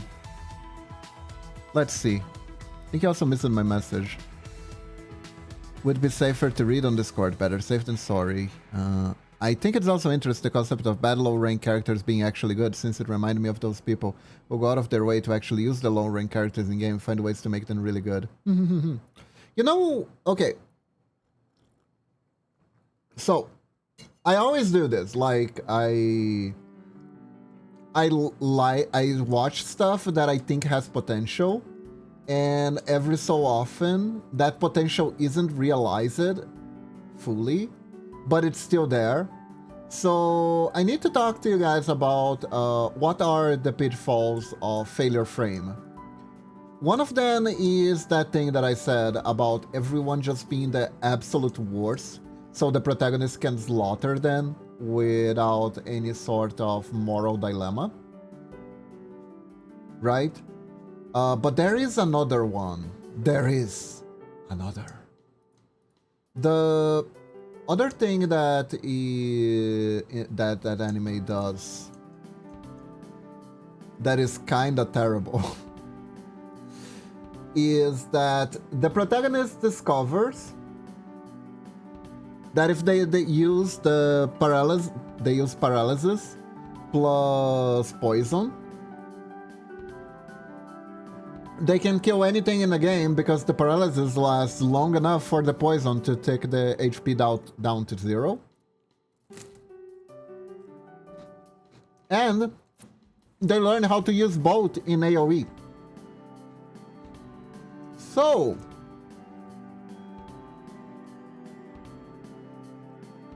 oh my god, look at this crazy enemy that appeared! Paralysis poison. Oh my god, look at that chimera over there. Paralysis poison. Oh my god, look at that. Paralysis poison. The fights are literally that. The fights are literally that. You just paralysis poison anything. Those guys are being mean to a girl. Paralysis poison. And like, look, if it was a game, I'd be doing that, okay? I am the first person who will absolutely cheese the system. I will cheese the system, and I will make enough to make sandwiches or something, right? I will cheese it enough that you can have a 4-cheese pizza. But narratively speaking, doing the same thing over and over to overcome all the obstacles that are in front of you is not very interesting.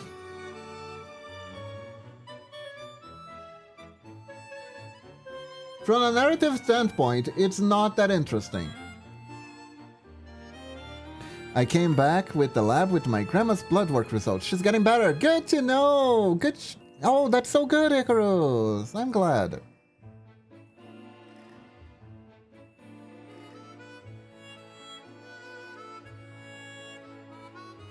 So it is like, and you know what the funniest part is?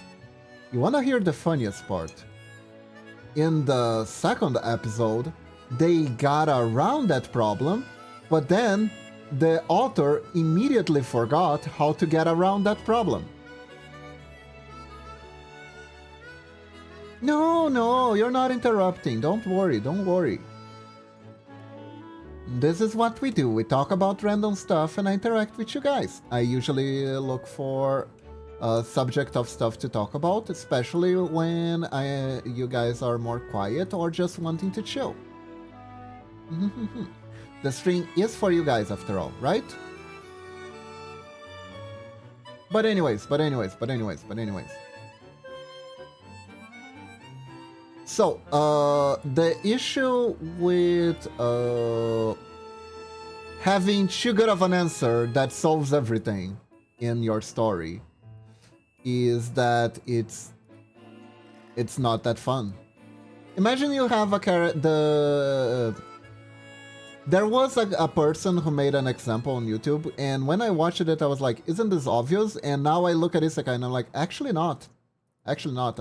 There's actually a bunch of authors who will accidentally or...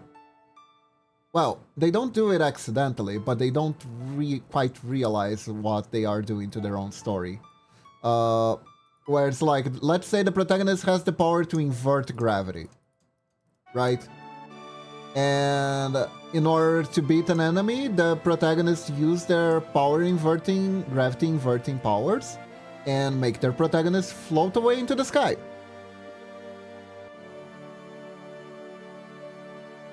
So, that's cool. How powerful, how incredible. And then the protagonist finds another opponent with a completely different moveset that does amazing things. And what does the protagonist do? He makes them fly to the sky. It worked well the first time. And it works now, just as well. And then another enemy appears with a completely different moveset, and he gets defeated the exact same way. And again, and again, and again, and again, and again. You see the waste of, one, making opponents with different powers just for them to be beaten in the exact same way? Now, this is usually where restrictions make everything interesting, and this is why JoJo is a great series. Let's take the protagonist.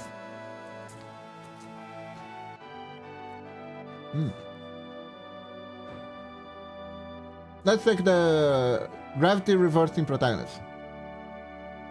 He can reverse the gravity of anyone he touches. Now we add a limiter. He needs to touch the person in order to reverse the gravity. First guy doesn't know what he's dealing with, gets touched, flies away. Second guy comes along. Second guy heard what happened to first guy. So second guy challenges the protagonist to fight in a place with ceilings, where he won't fly away if he gets touched.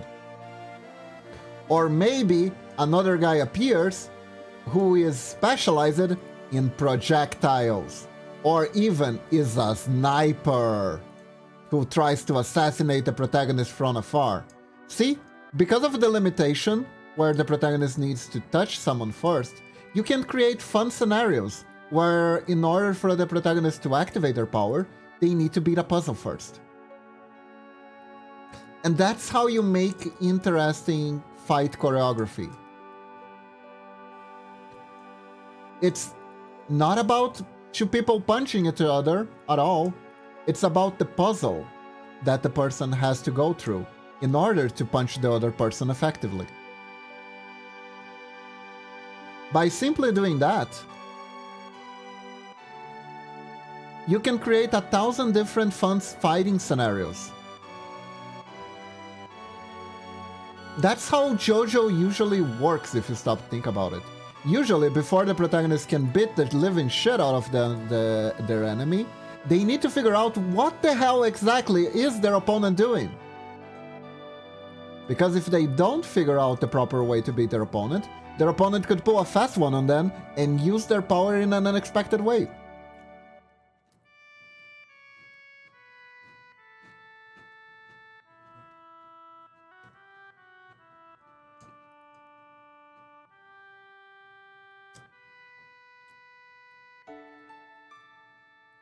And that's what makes superpowered fights interesting.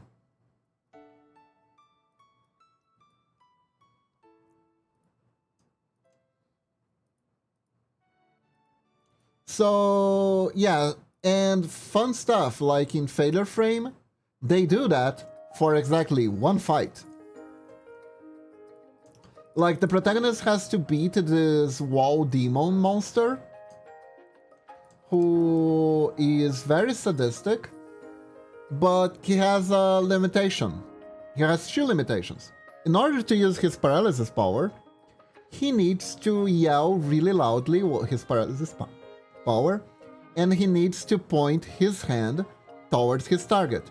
But whenever he tried to raise his hand against this demon thing, these flying lasers would come out of nowhere and nearly miss him if he didn't dodge immediately. So he didn't have time to cast the spell.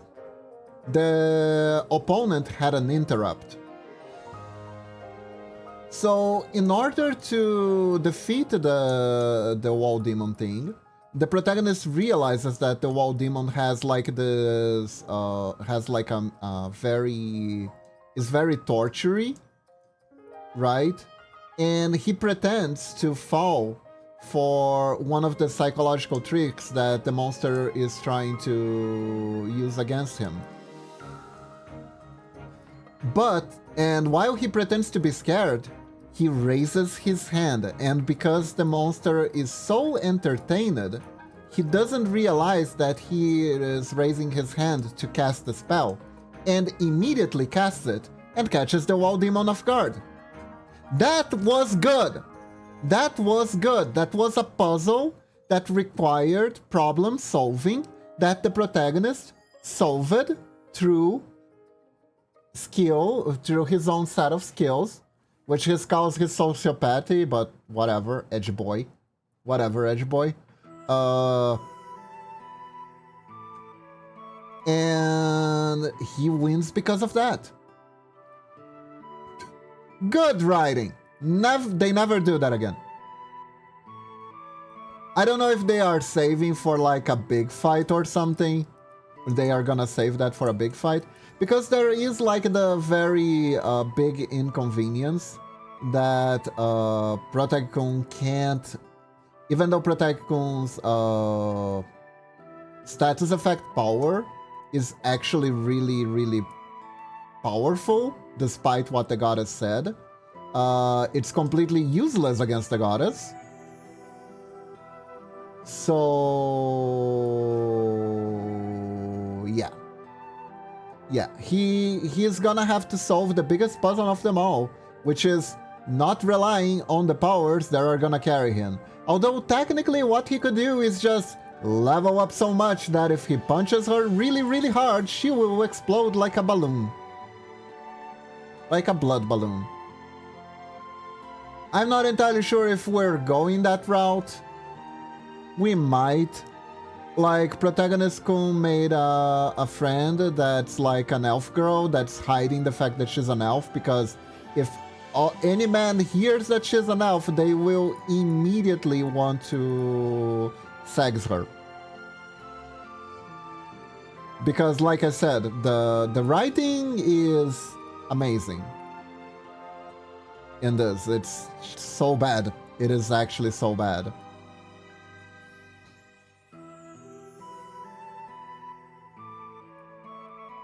Like, there are just... It's just too much, you know? It's just too much. It's just too edgy. Like, the school students adhere to the hierarchization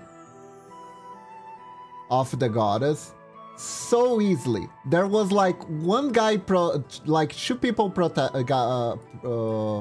protested against it, but most people either didn't care or got intimidated into shutting up in 3 seconds. And because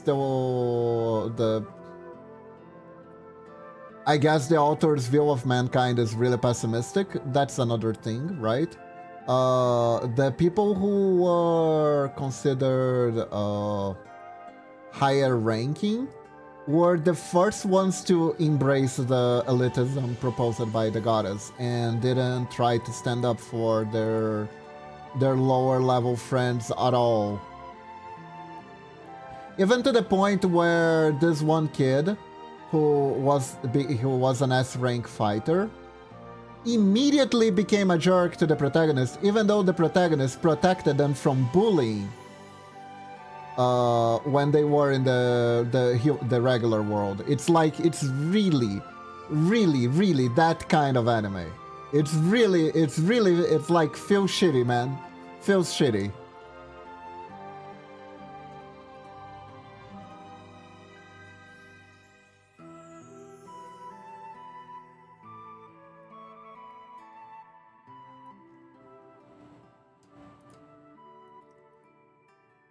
I mean, it's probably because it's a revenge fantasy and the author is just trying to set up as much revenge fantasy plot hooks as possible. But like, it's so corny. It's also so corny. It's so bad. It's kind of good. But also it's pretty bad, and there are objective reasons why it's bad, but it's also kind of good because it can be really, really funny.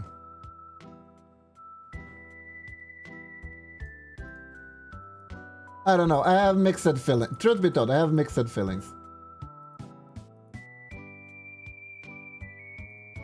Like, I really dig that the protagonist is a status effect user.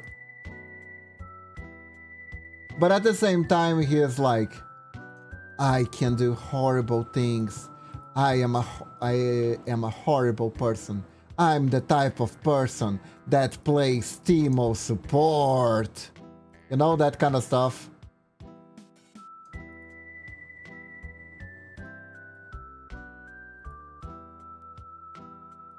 I am a horrible sociopath. I play Teemo.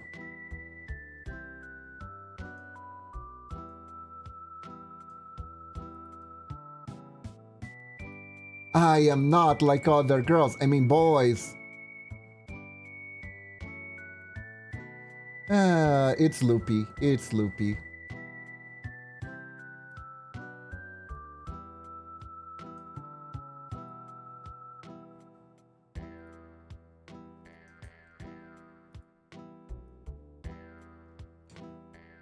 It is highly, highly amusing.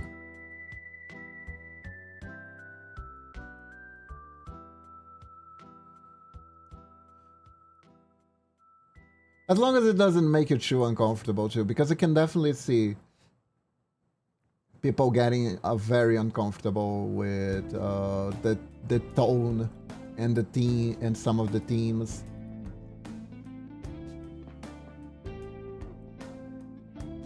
If you take it seriously, it will be very uncomfortable.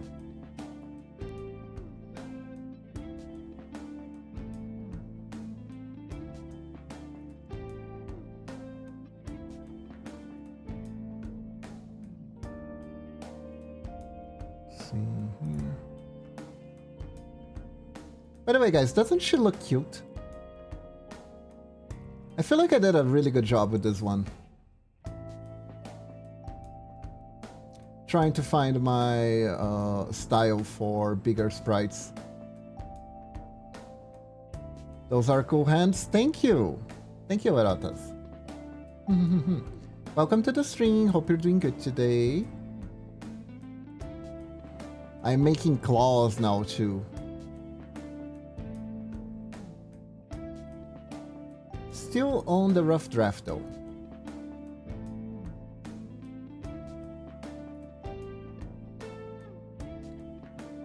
But boy, this guy's design is not easy. It's not easy.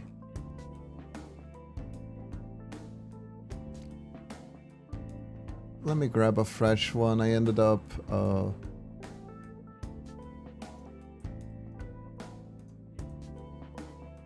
There we go. There we go. That helps. That helps.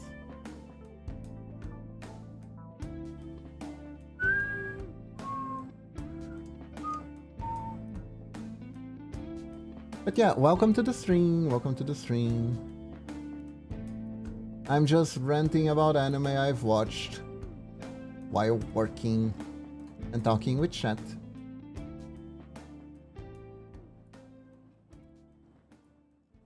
Another anime that but Failure Frame is way more extreme than the Rising of the Shield Hero. The Rising of the Shield Hero was pretty bad, but it wasn't like everyone in the world is a horrible person who's out to get me.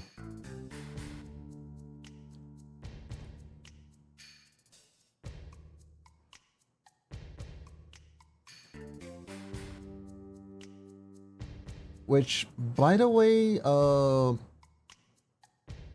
if you're curious to know what is it like to be a narcissist, That's the feeling that you live with every day.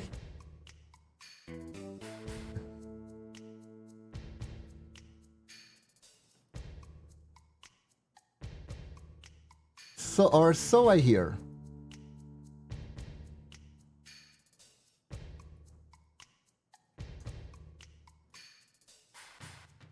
People with narcissism disorder, they can be a handful, but they are not having fun. They are not having fun.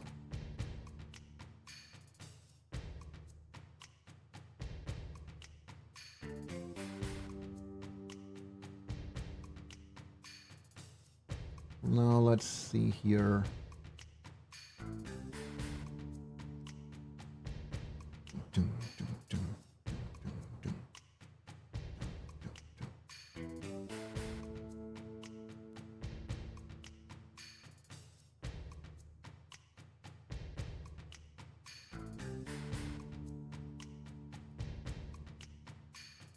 But yeah, let's see. Was there another anime that I wanted to talk about?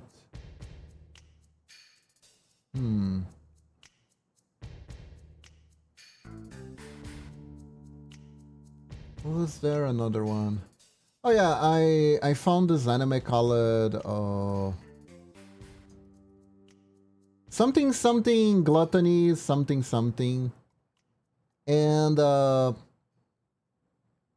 has some strong concepts, but I'm not sure it will deliver. Like, the main thing that really caught my attention about the anime was the fact that the protagonist's main love interest dresses like Azuna, but blue. She's like a recolored blonde Azuna that wears the red parts of the outfit are blue. But other than that, she looks uncannily like Azuna. Got some real original OC vibes there. Do not steal.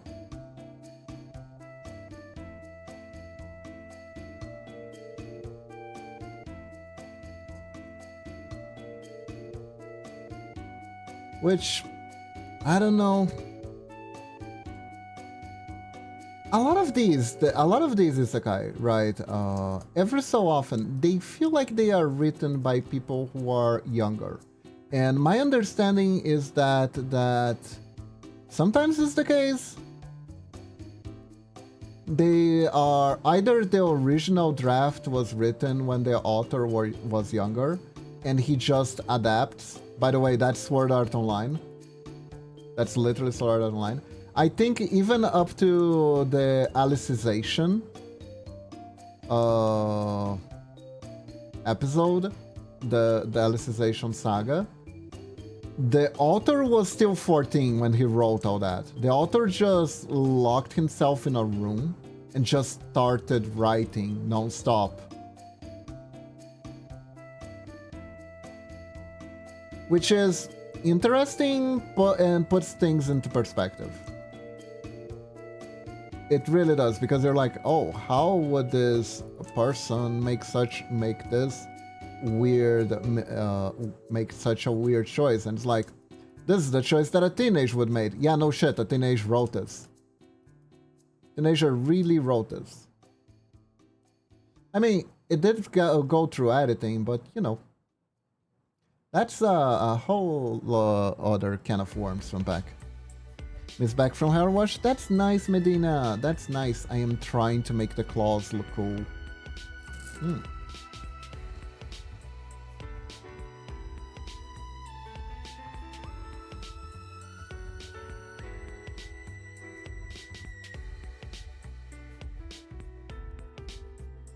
I was talking about how sometimes the isekai animes we watch were actually written by teenagers. Not stinky anymore. That's good. That's good.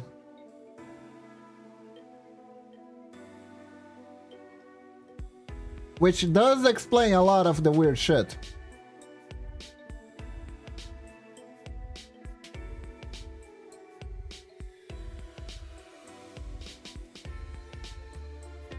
I mean, who else to write a wish fulfillment tale for teenagers than another teenager, right?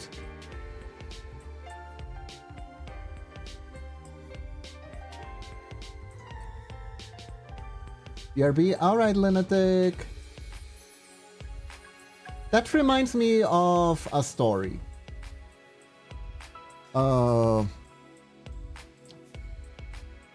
I don't know if you ever heard of this. There is this somewhat infamous short story. I also have stories in my head based on stuff I have read. True. I want to tell about a story that's a little bit sad. I don't know if you guys ever heard about this infamous short story named The Eye. I think it was called The Eye of Argamon. If I'm incorrect, it's the eye of something that sounds like this, right? Hold up, I can fact check that real quick. Let me fact check that. Eye of Argamon. Eye of Argon. Eye of Argon. It's a fantasy novel, not a short story. So, this Eye of Argon short story is basically Conan the Barbarian-esque novel about a barbarian named Argrin who is a wanderer. He does backflips. He defeats bad kings, right? And a lot of writers of the fantasy world this is regarded as one of the worst fantasy novels that were ever written in the West. And to the point where right for the longest time both YouTubers who did content for writing advices and even writers themselves would do like reading parties where they would read excerpts from this book and make fun of it, right? But the writing is pretty corny. But, and this is the big plot twist, the author was a 14-year-old boy. It is sad for the author. It's very sad for the author. Because here's the thing. This is a 14-year-old boy who got the chance to publish his fantasy novel that he probably wrote in his basement. And it was a huge strength for him as a writer. But because some big guy from the industry at the time thought it was fun to bully his writing and didn't bother to research who the author really was, he became a meme. He became a meme. And he never pursued a writing career because of that. And people still stop at him on the street to be like, "You're the Eye of Argon guy."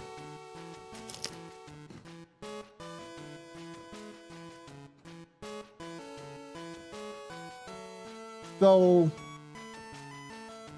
thankfully, most people didn't know also.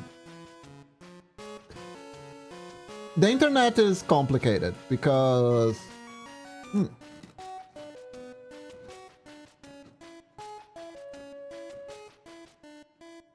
here's a more fun example. Yeah, he did. Like, honestly, his art would have been ignored normally, but apparently the guy who decided to make fun of him was like a big shot. So the popularity of making fun of his book caught on because of that. Because if Gaiax said that this is the most horrible thing ever, it must be true. So we should all mock and laugh at this person's attempt at writing for the first time, his first book. And this is why most content about writing is filled with people who are extremely anxious themselves and tend to foster anxiety. Have you guys ever stopped to watch content about writing books? It's never like suggestions of stuff to write. It's always, do not do this. Top 10 mistakes that people make. Oh my god, you're gonna make a horrible mistake. If you do this, people will make fun of you, pull your pants upside down, and laugh at you while they force you to have sex with a chicken. You know, that kind of stuff. Maybe not the chicken sex part, but the whole rest.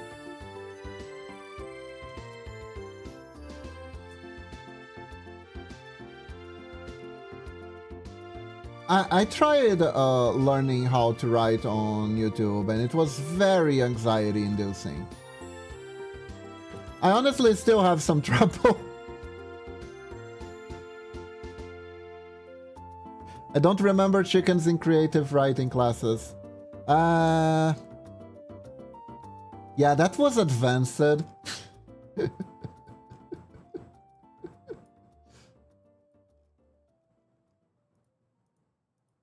That wasn't advanced.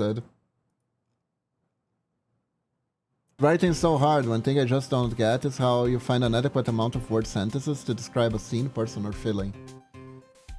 There isn't a formula, I don't think. It's really very heavily reliant on feeling. Like, if you look at it, even if you try to look at it objectively, a lot of people say that Tolkien used way too many words to describe his the stuff in his book, right? And they don't like it. And that's 1000% subjective because the man wrote Lord of the Rings, and because he verbosed the crap out of his locations descriptions, we could have the film look as awesome as it did, because the people who were making the set for the movie had all described it right there. They could be as faithful as possible. Like, do I go the Tolkien chapter about a tree line, or just there is a tree line? I don't care about others, more for me. You know what? You know what, Medina? I do have, I think I do have a trick for you. It's a good one, actually. The amount of description to anything in a scene is as important, is as long as the importance of the object in the scene. So let's talk about something. Let's pretend our protagonist reaches a tree, right? Now, if we start describing every single leaf on the tree, every single edge in the bark of the tree, step by step, and then the protagonist moves on, we never hear from the tree again. We never know what's happening. Also, hey, Alicat.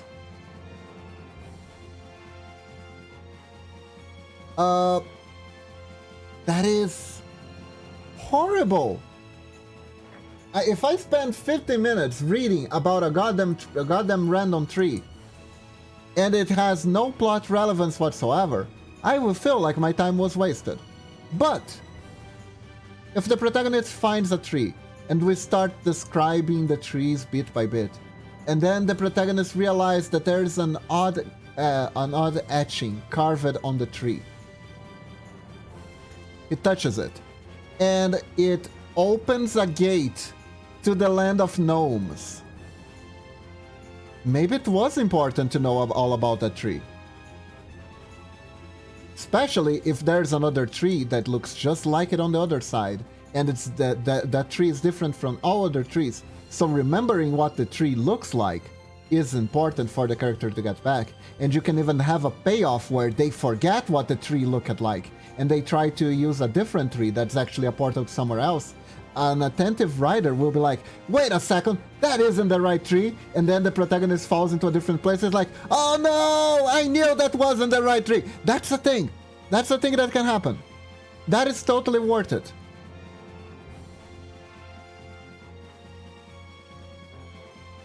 Yes, but the spacing information is important too. Lore jumps generally are not that good. That's why that's the other thing. Keep the keep your descriptions to what's most useful to the character. It's also one thing that's also interesting about writing is thinking about what's the point of view. I believe that the scenes the person or feeling written is also not a first draft train. There's a lot of revisions and rewrites made by the writers in order before it's worded the way that you see. Yeah, that's true, that's true, that's true. Sometimes you will write something because you think it's very important to the scene, and then you realize, actually that wasn't that important.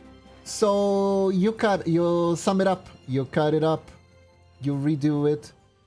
Writing is about rewriting over and over and over and over and over. You need a lot of revision.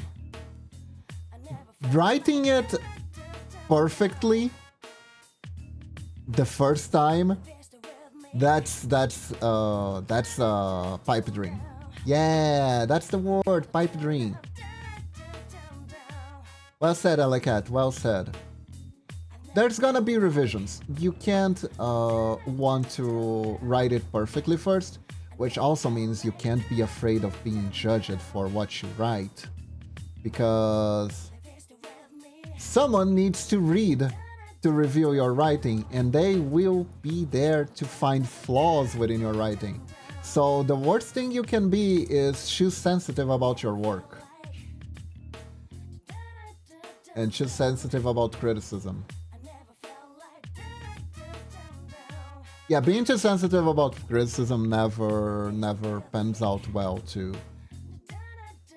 And thinking that and trying to protect yourself by being perfect usually flops very hard. It usually flops very hard.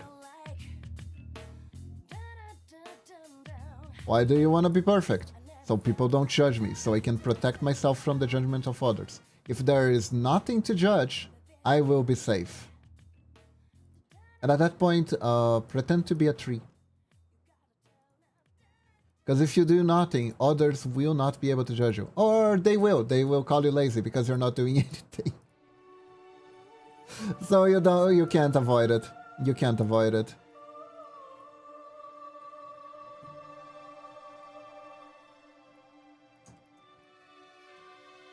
Thanks guys, I'll keep in mind. Anytime, anytime. Yeah, I can talk a little bit about writing because I've attempted it in the past. Honestly, I was this close to trying to be a VTuber writer. Instead of pixel art, we would have writing streams, which some people do, and honestly, more power to them. I admire that.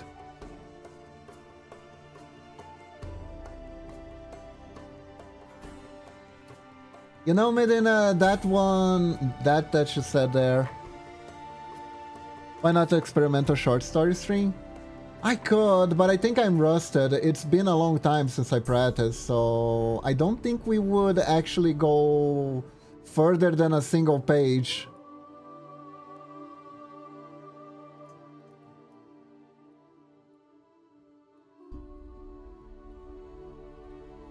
Honestly, you know what I need to do? I've been saying this over and over, and I'll have to keep saying. Maybe someday I'll listen to myself. I need to do a game creation stream to finally freaking finish the game that I was making.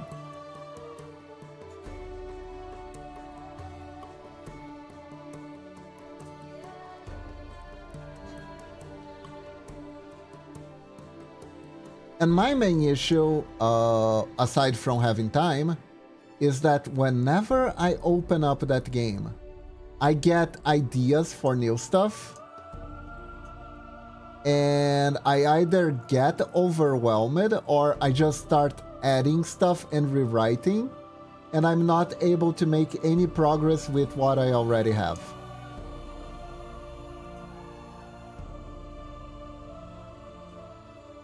Which is something I really shouldn't do. I should really focus on what I have ready and finish it, rather than adding new stuff at this point. Even if the idea is really good. Infinite Choice Syndrome, exactly. There are 1,000 ways to tell the same story, even more. Millions, billions even.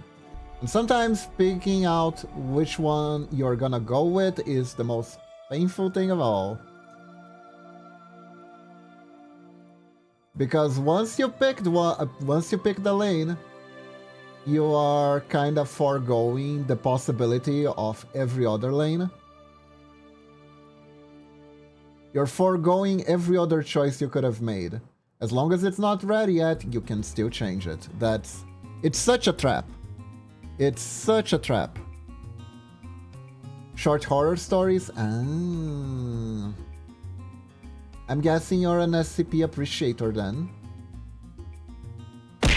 Ow, ow, ow, ow. Hey Tammy, welcome to the stream. How are you doing? Hope you're doing good.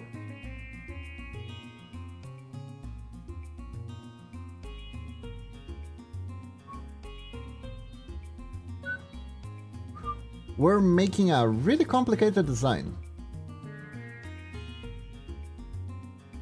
SCP up in this bitch, I love him. Sleepy? Aww. It's okay, it's okay. We got pretty relaxing music. You can sleep while watching the stream, it's okay. Just pop it in to throw stuff and say hi. Hello! Mission accomplished then.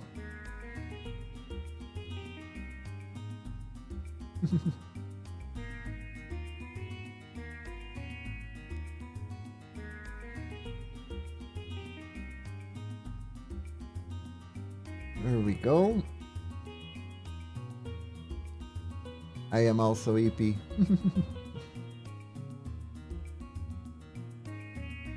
Sleepy EP. Let's see here. How much of these details can I add to pixel art is the real question. Hey Kiba, damn, looking good. Hey Camo God, welcome to the stream. Hope you're doing good today. Give us some of the sleeping powder, Kiba. I want to snort it up. Sorry, I'm Brazilian. All I can give you is guarana powder.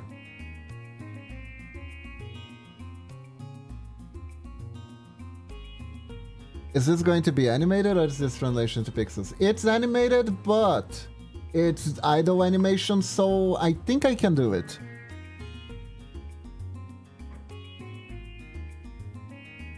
I think it's gonna be okay. Even though it's really, really detailed and it's probably gonna give me a headache later. It's gonna be okay. Wow, that's good art. Thank you.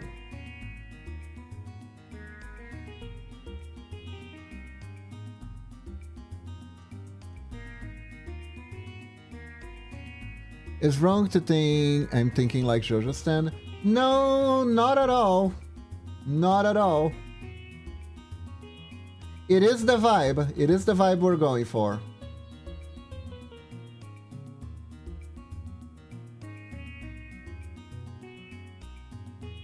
Best stand in toilet with muscly arms.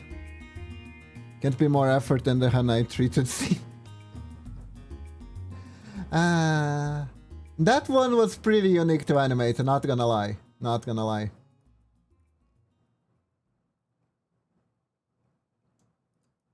Although my most unusual NSFW request probably was the sexy Tamagotchi.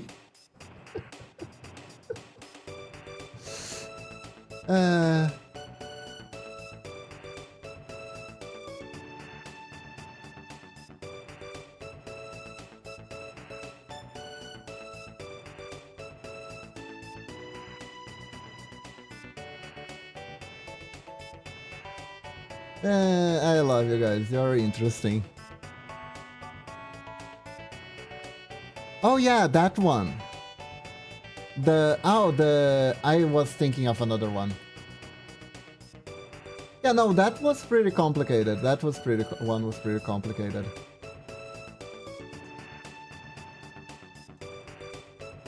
I am working on something similar to Alley Cat. I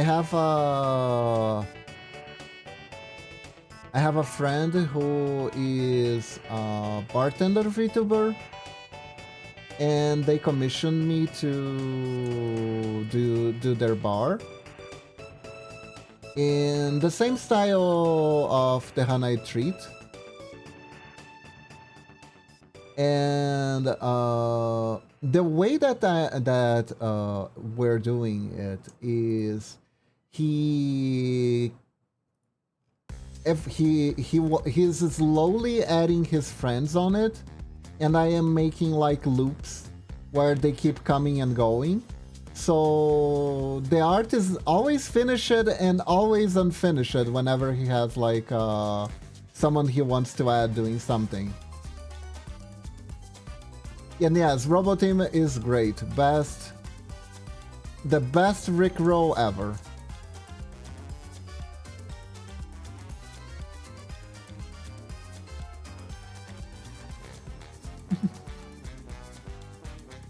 The amount of people who thought I commissioned a video game was unreal. That means I did my job well. I'm glad to hear that.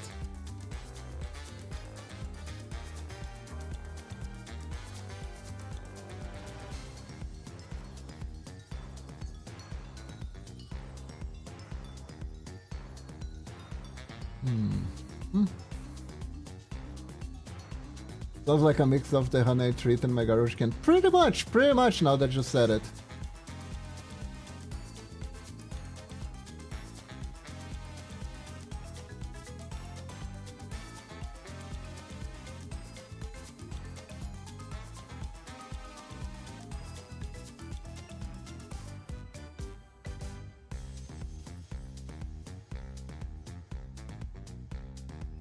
It is pretty much that.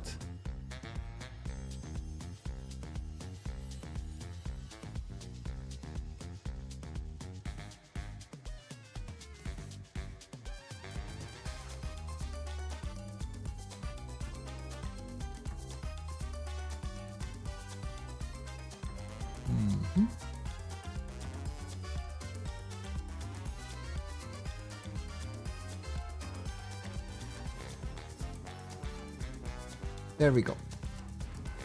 I was thinking about fruits from pop culture, etc. I wish I could replicate it and make me think it would be fun to make Muyan curry. Oh.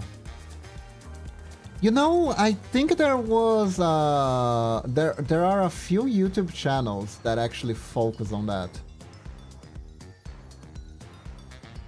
Like foods from different games.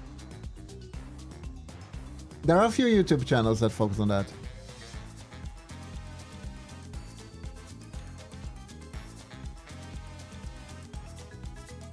Anime game food being replicated is absolutely amazing. It is, it is.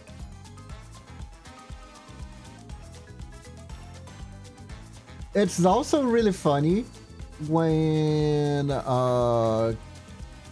real food is replicated as game food, if that makes any sense. Like Dungeon Meshi. The person who wrote Dungeon Meshi went so hard into trying to figure out ways to make real life recipes but using monsters instead as ingredients and figuring out the consequences of doing so. That anime goes hard. Nuka-Cola Quantum is always seemed like a great prop to have.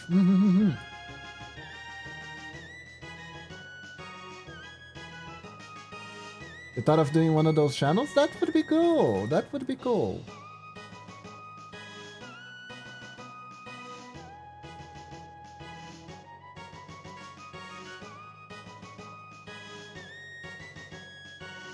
If you have the creative energy to spend, why not? A little isotope never hurt anyone.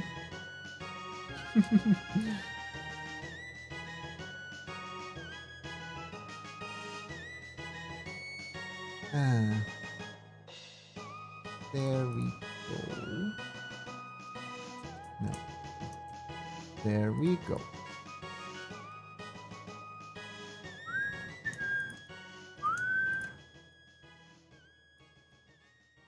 Nice, nice, nice, nice, nice. Oof. Now time to shamelessly plug the channel into the chat. Joke, joke, joke. Shamelessly? Shamelessly. Oh god, I just saw this pic and now I need to know about it. Eh? What pic?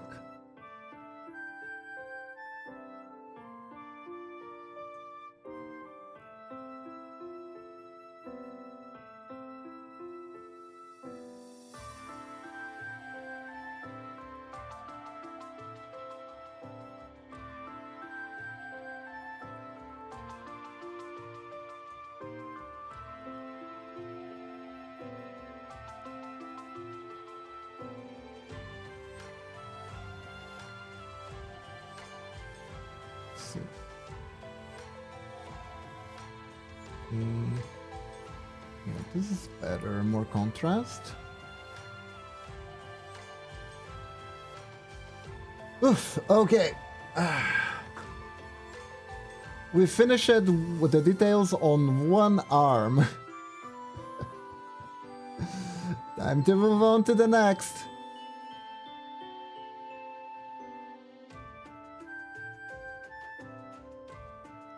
A busty blonde says, throws me to the world and now come back pregnant. Dabs. Did she dab too? Was she dabbing while saying that?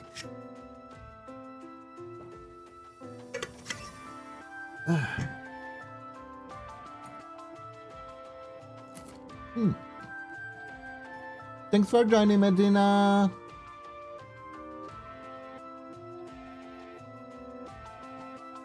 No dabs? Okay. Have a good one.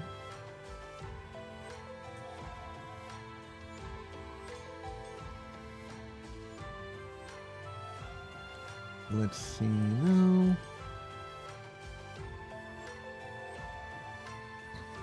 Came back as in Neverland. Since I checked, canines can pregnate humans.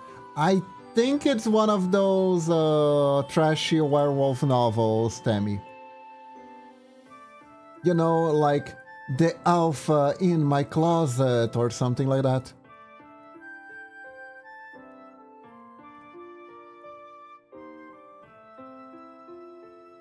God, can you imagine if they mix isekai anime with werewolf stuff? Actually, let's not imagine that. Let's keep that thought as far away as possible from here. Let's think about everything else, shall we?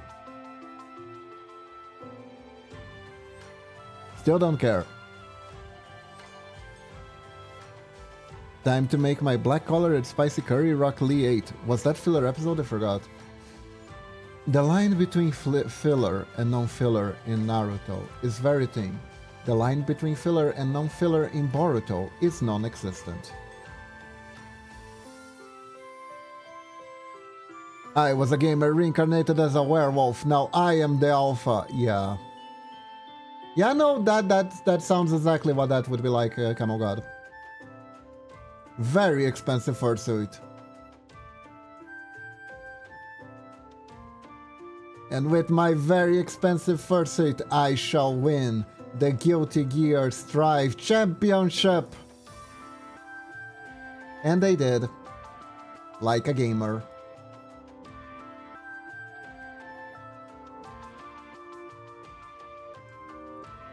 That actually happened.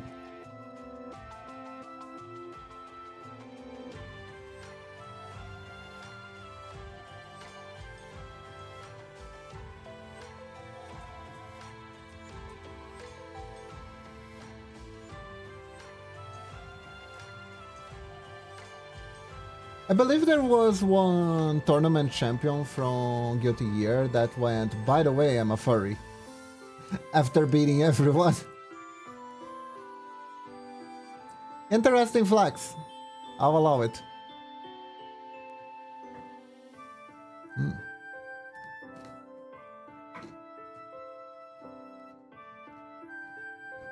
Honestly, fursuits are so advanced nowadays, I wouldn't be surprised if there was one with an air conditioner installed.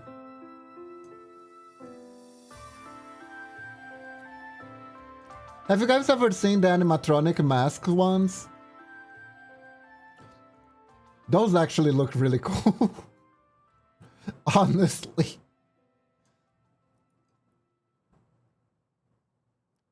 The character kind of reminds me of a mix of the dancer from Dark Souls and the one from Blood Hound Knights in Elden Ring.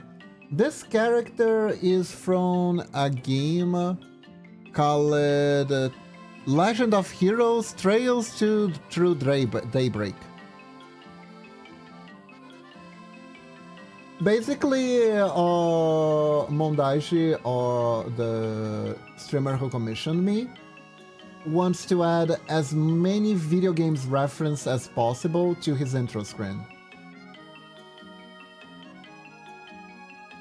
So there's gonna be a Dark Souls bonfire in here too. There's gonna be swords from Xenoblade here. There's gonna be a Keyblade somewhere.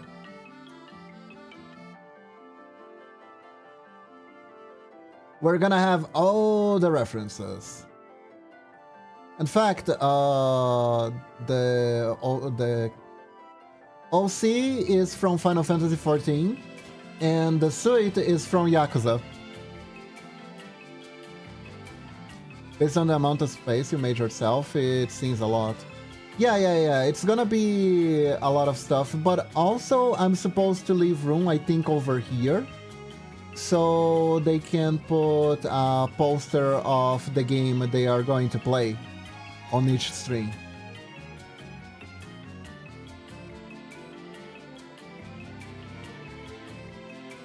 It's probably gonna take a few tries of, how do you say, balancing all the elements in the scene, but it's gonna work. It's gonna work fine. It's gonna work fine. We'll be fine.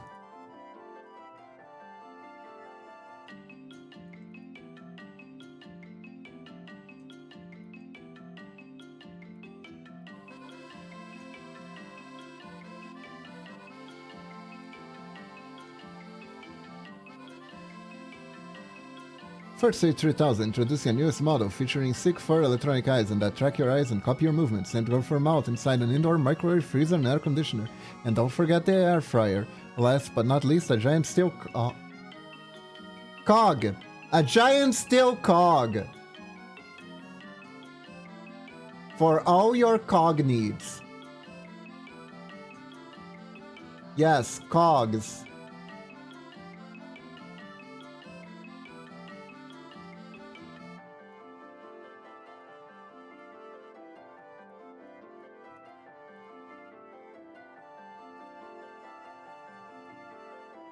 That reminds me that there is a subset of furries that are exclusively furry to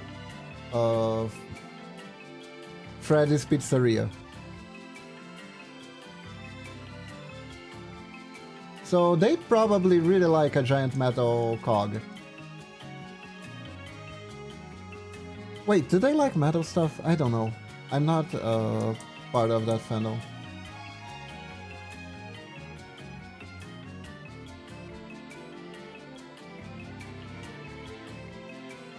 I'm assuming certain parts should be replaced with silicone. Anyways. Back to drawing. La la la la la. Feature newest model, Spring Trapped. Once you enter the model, you die. That's now $10,000.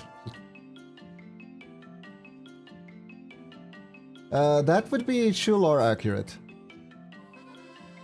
Die Hard fans, I guess there really are Die Hard, huh?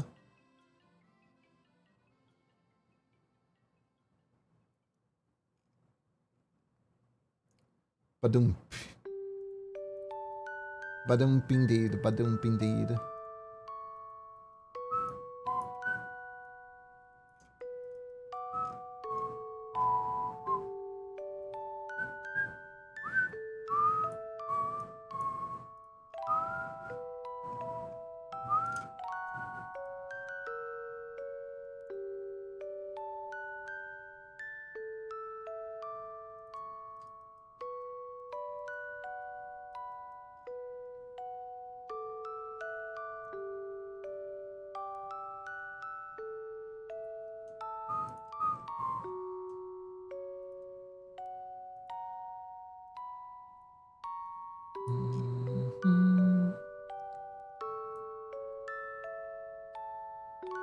Okay, let me find a fursuit maker and see how much it costs.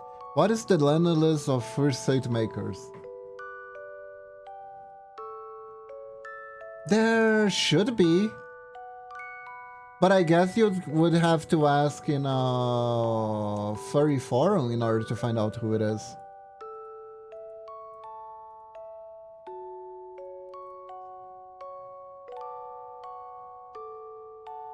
Like, I know an artist who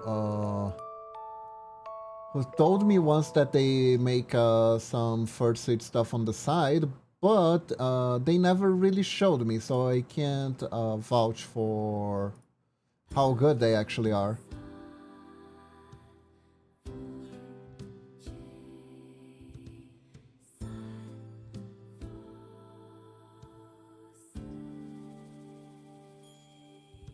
So yeah, I have no idea.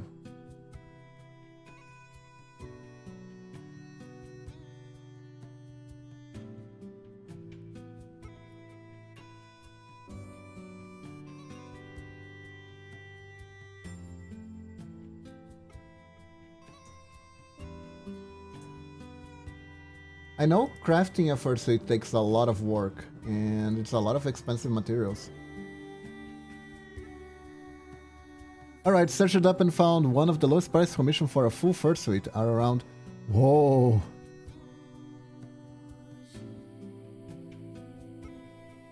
I seen VTuber models that are cheaper than that.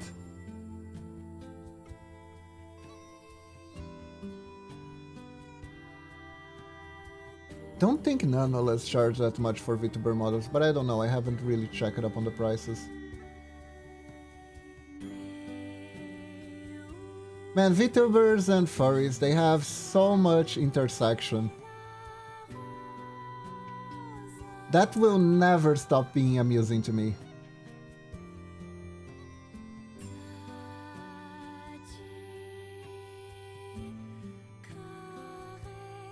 $800 to $1,000? I mean, art plus rigging? Probably. Probably. It varies. You can get really, really cheap models, but also you're getting what you're paying for, usually. Heck, you can even get free models.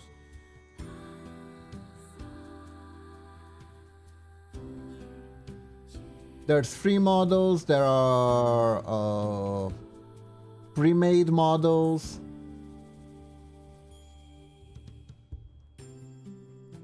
There's a VTuber I raided a few times, they redebuted it. They use it to use a pre-made model. And I didn't know their model was pre-made, but then I found another VTuber who had almost the exact model, but it was recolored, and I was like, wait, Why is this happening? Then I learned it. Then I learned it. And I was like, oh, okay. I was not expecting that Nano's prices are quite a bit more than a fursuit. Like I said, furries and VTubers have a lot in common. Hello, Lunatic!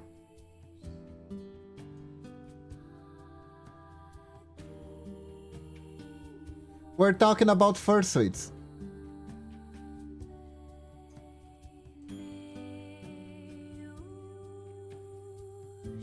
We're literally, right now, we're literally comparing prices between VTuber models and fursuits.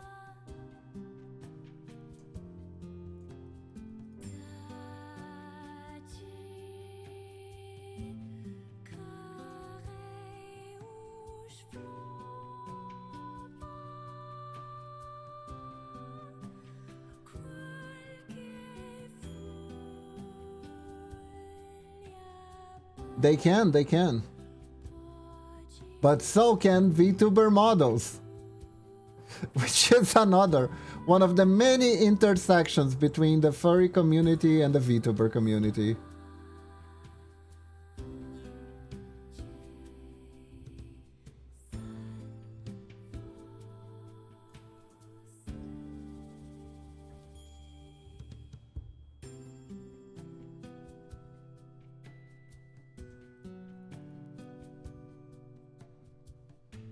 Which is why I learned to rig my own, because I'm too broke to afford a rig. Yeah, rigs are expensive. Rigs are very expensive.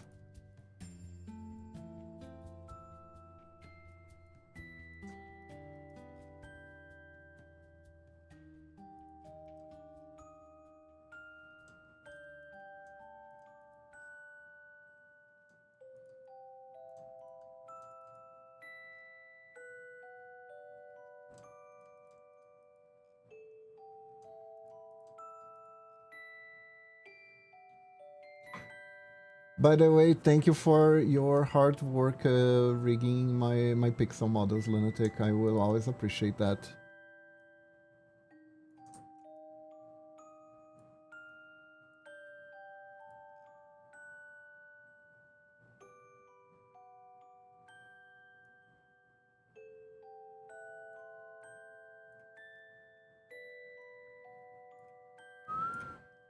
I searched up famous fursuit makers and went to #1 on the list, and there are prices that aren't even showed that you have to contract to know how expensive it is.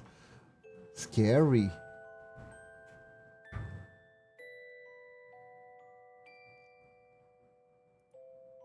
No problem, Kim. I was happy to help however I can. Aw.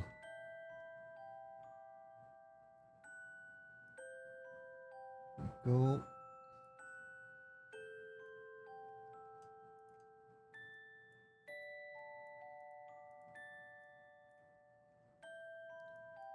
Okay.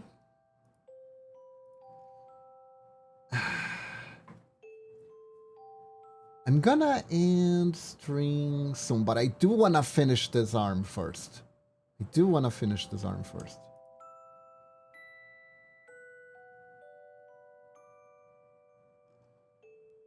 Alright, so this.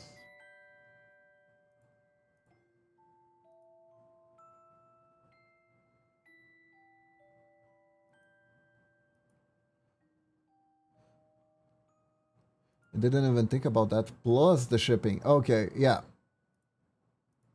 That's the thing you don't have to deal with as a VTuber, the shipping.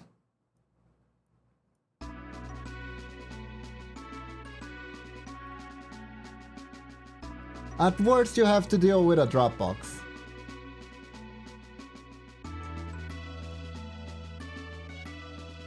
And I really appreciate the fact that you do like my models. Yeah, I do. You did a wonderful job rigging my model, rigging Momochi's extra models too.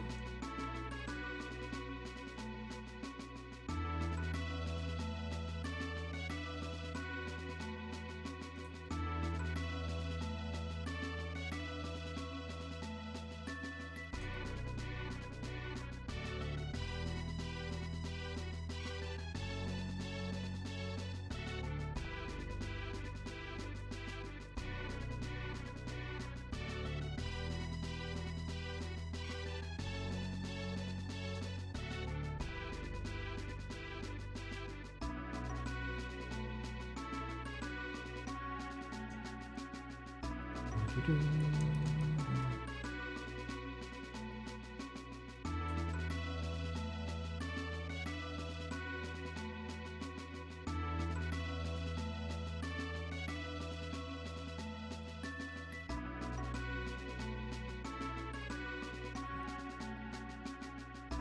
we go.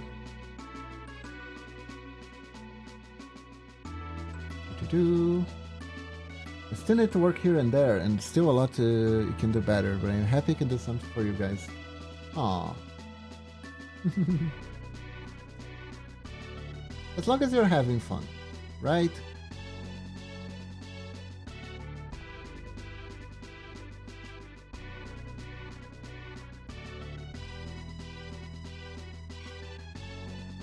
That is good. Hello, Zor! Hope you're doing good today.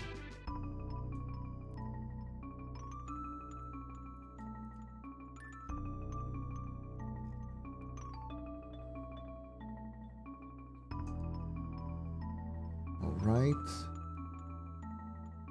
God, animating this is gonna be hell. Yikes. Have 7k point? Nice. You always make me feel much better, Kiba. I cannot thank you enough for that. Aw. I'm glad. I'm glad my streams have some value to you and to the people who think I'm worthy of being watched.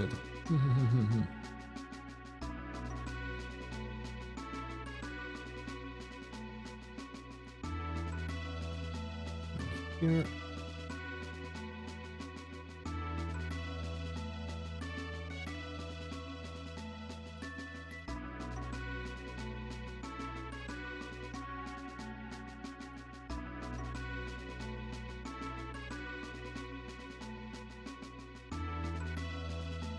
There we go.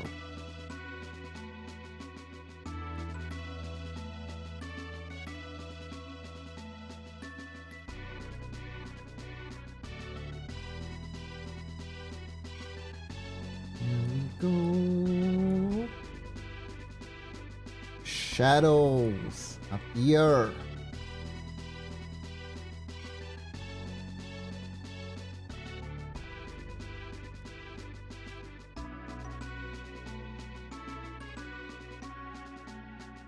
To be a good ninja and a good artist, you must master the shadows. See, it's thematic. It's thematic. It absolutely is.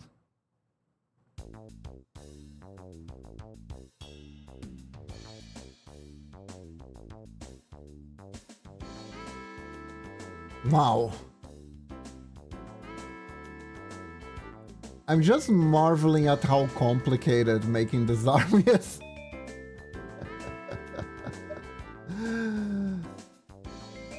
Holy.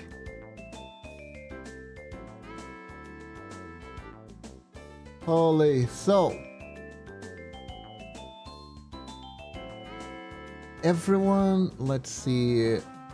How longer can I stay? I need to walk the dogo, then I need to get ready for classes. It's gonna be at 4, if I'm not mistaken. So yeah, according to my calculations, unfortunately, this is all the time I have for today. Thank you very much for joining me. I'm gonna be real, Kiba. In the nearly 3 years I have known you, helped me through a lot of rough times. Aww. I'm glad I could be of value, Lunatic. I'm glad. Thank you, thank you.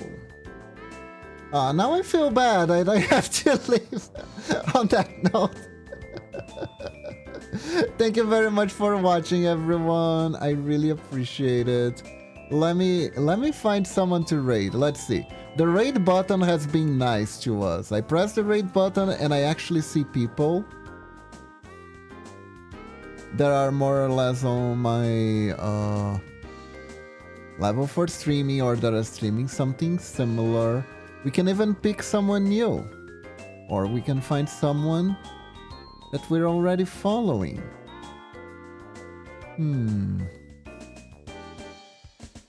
Who should we raid? Who should we raid?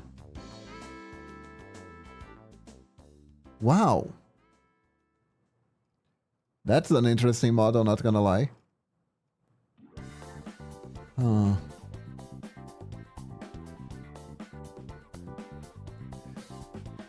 So many. Is that a pony? There are so many different people we could raid. Wow, wow, wow, wow, wow, wow. Oh god, it's giving me too many options. I don't know who to raid. Hold up. I think I'm gonna just stick to my list today. I think I'm gonna stick to my list. Oh.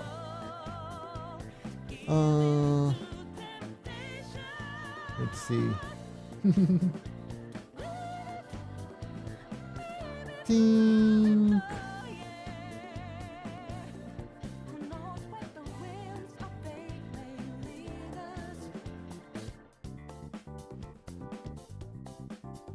You know what? I'm gonna raid an artist that I feel has a nice model.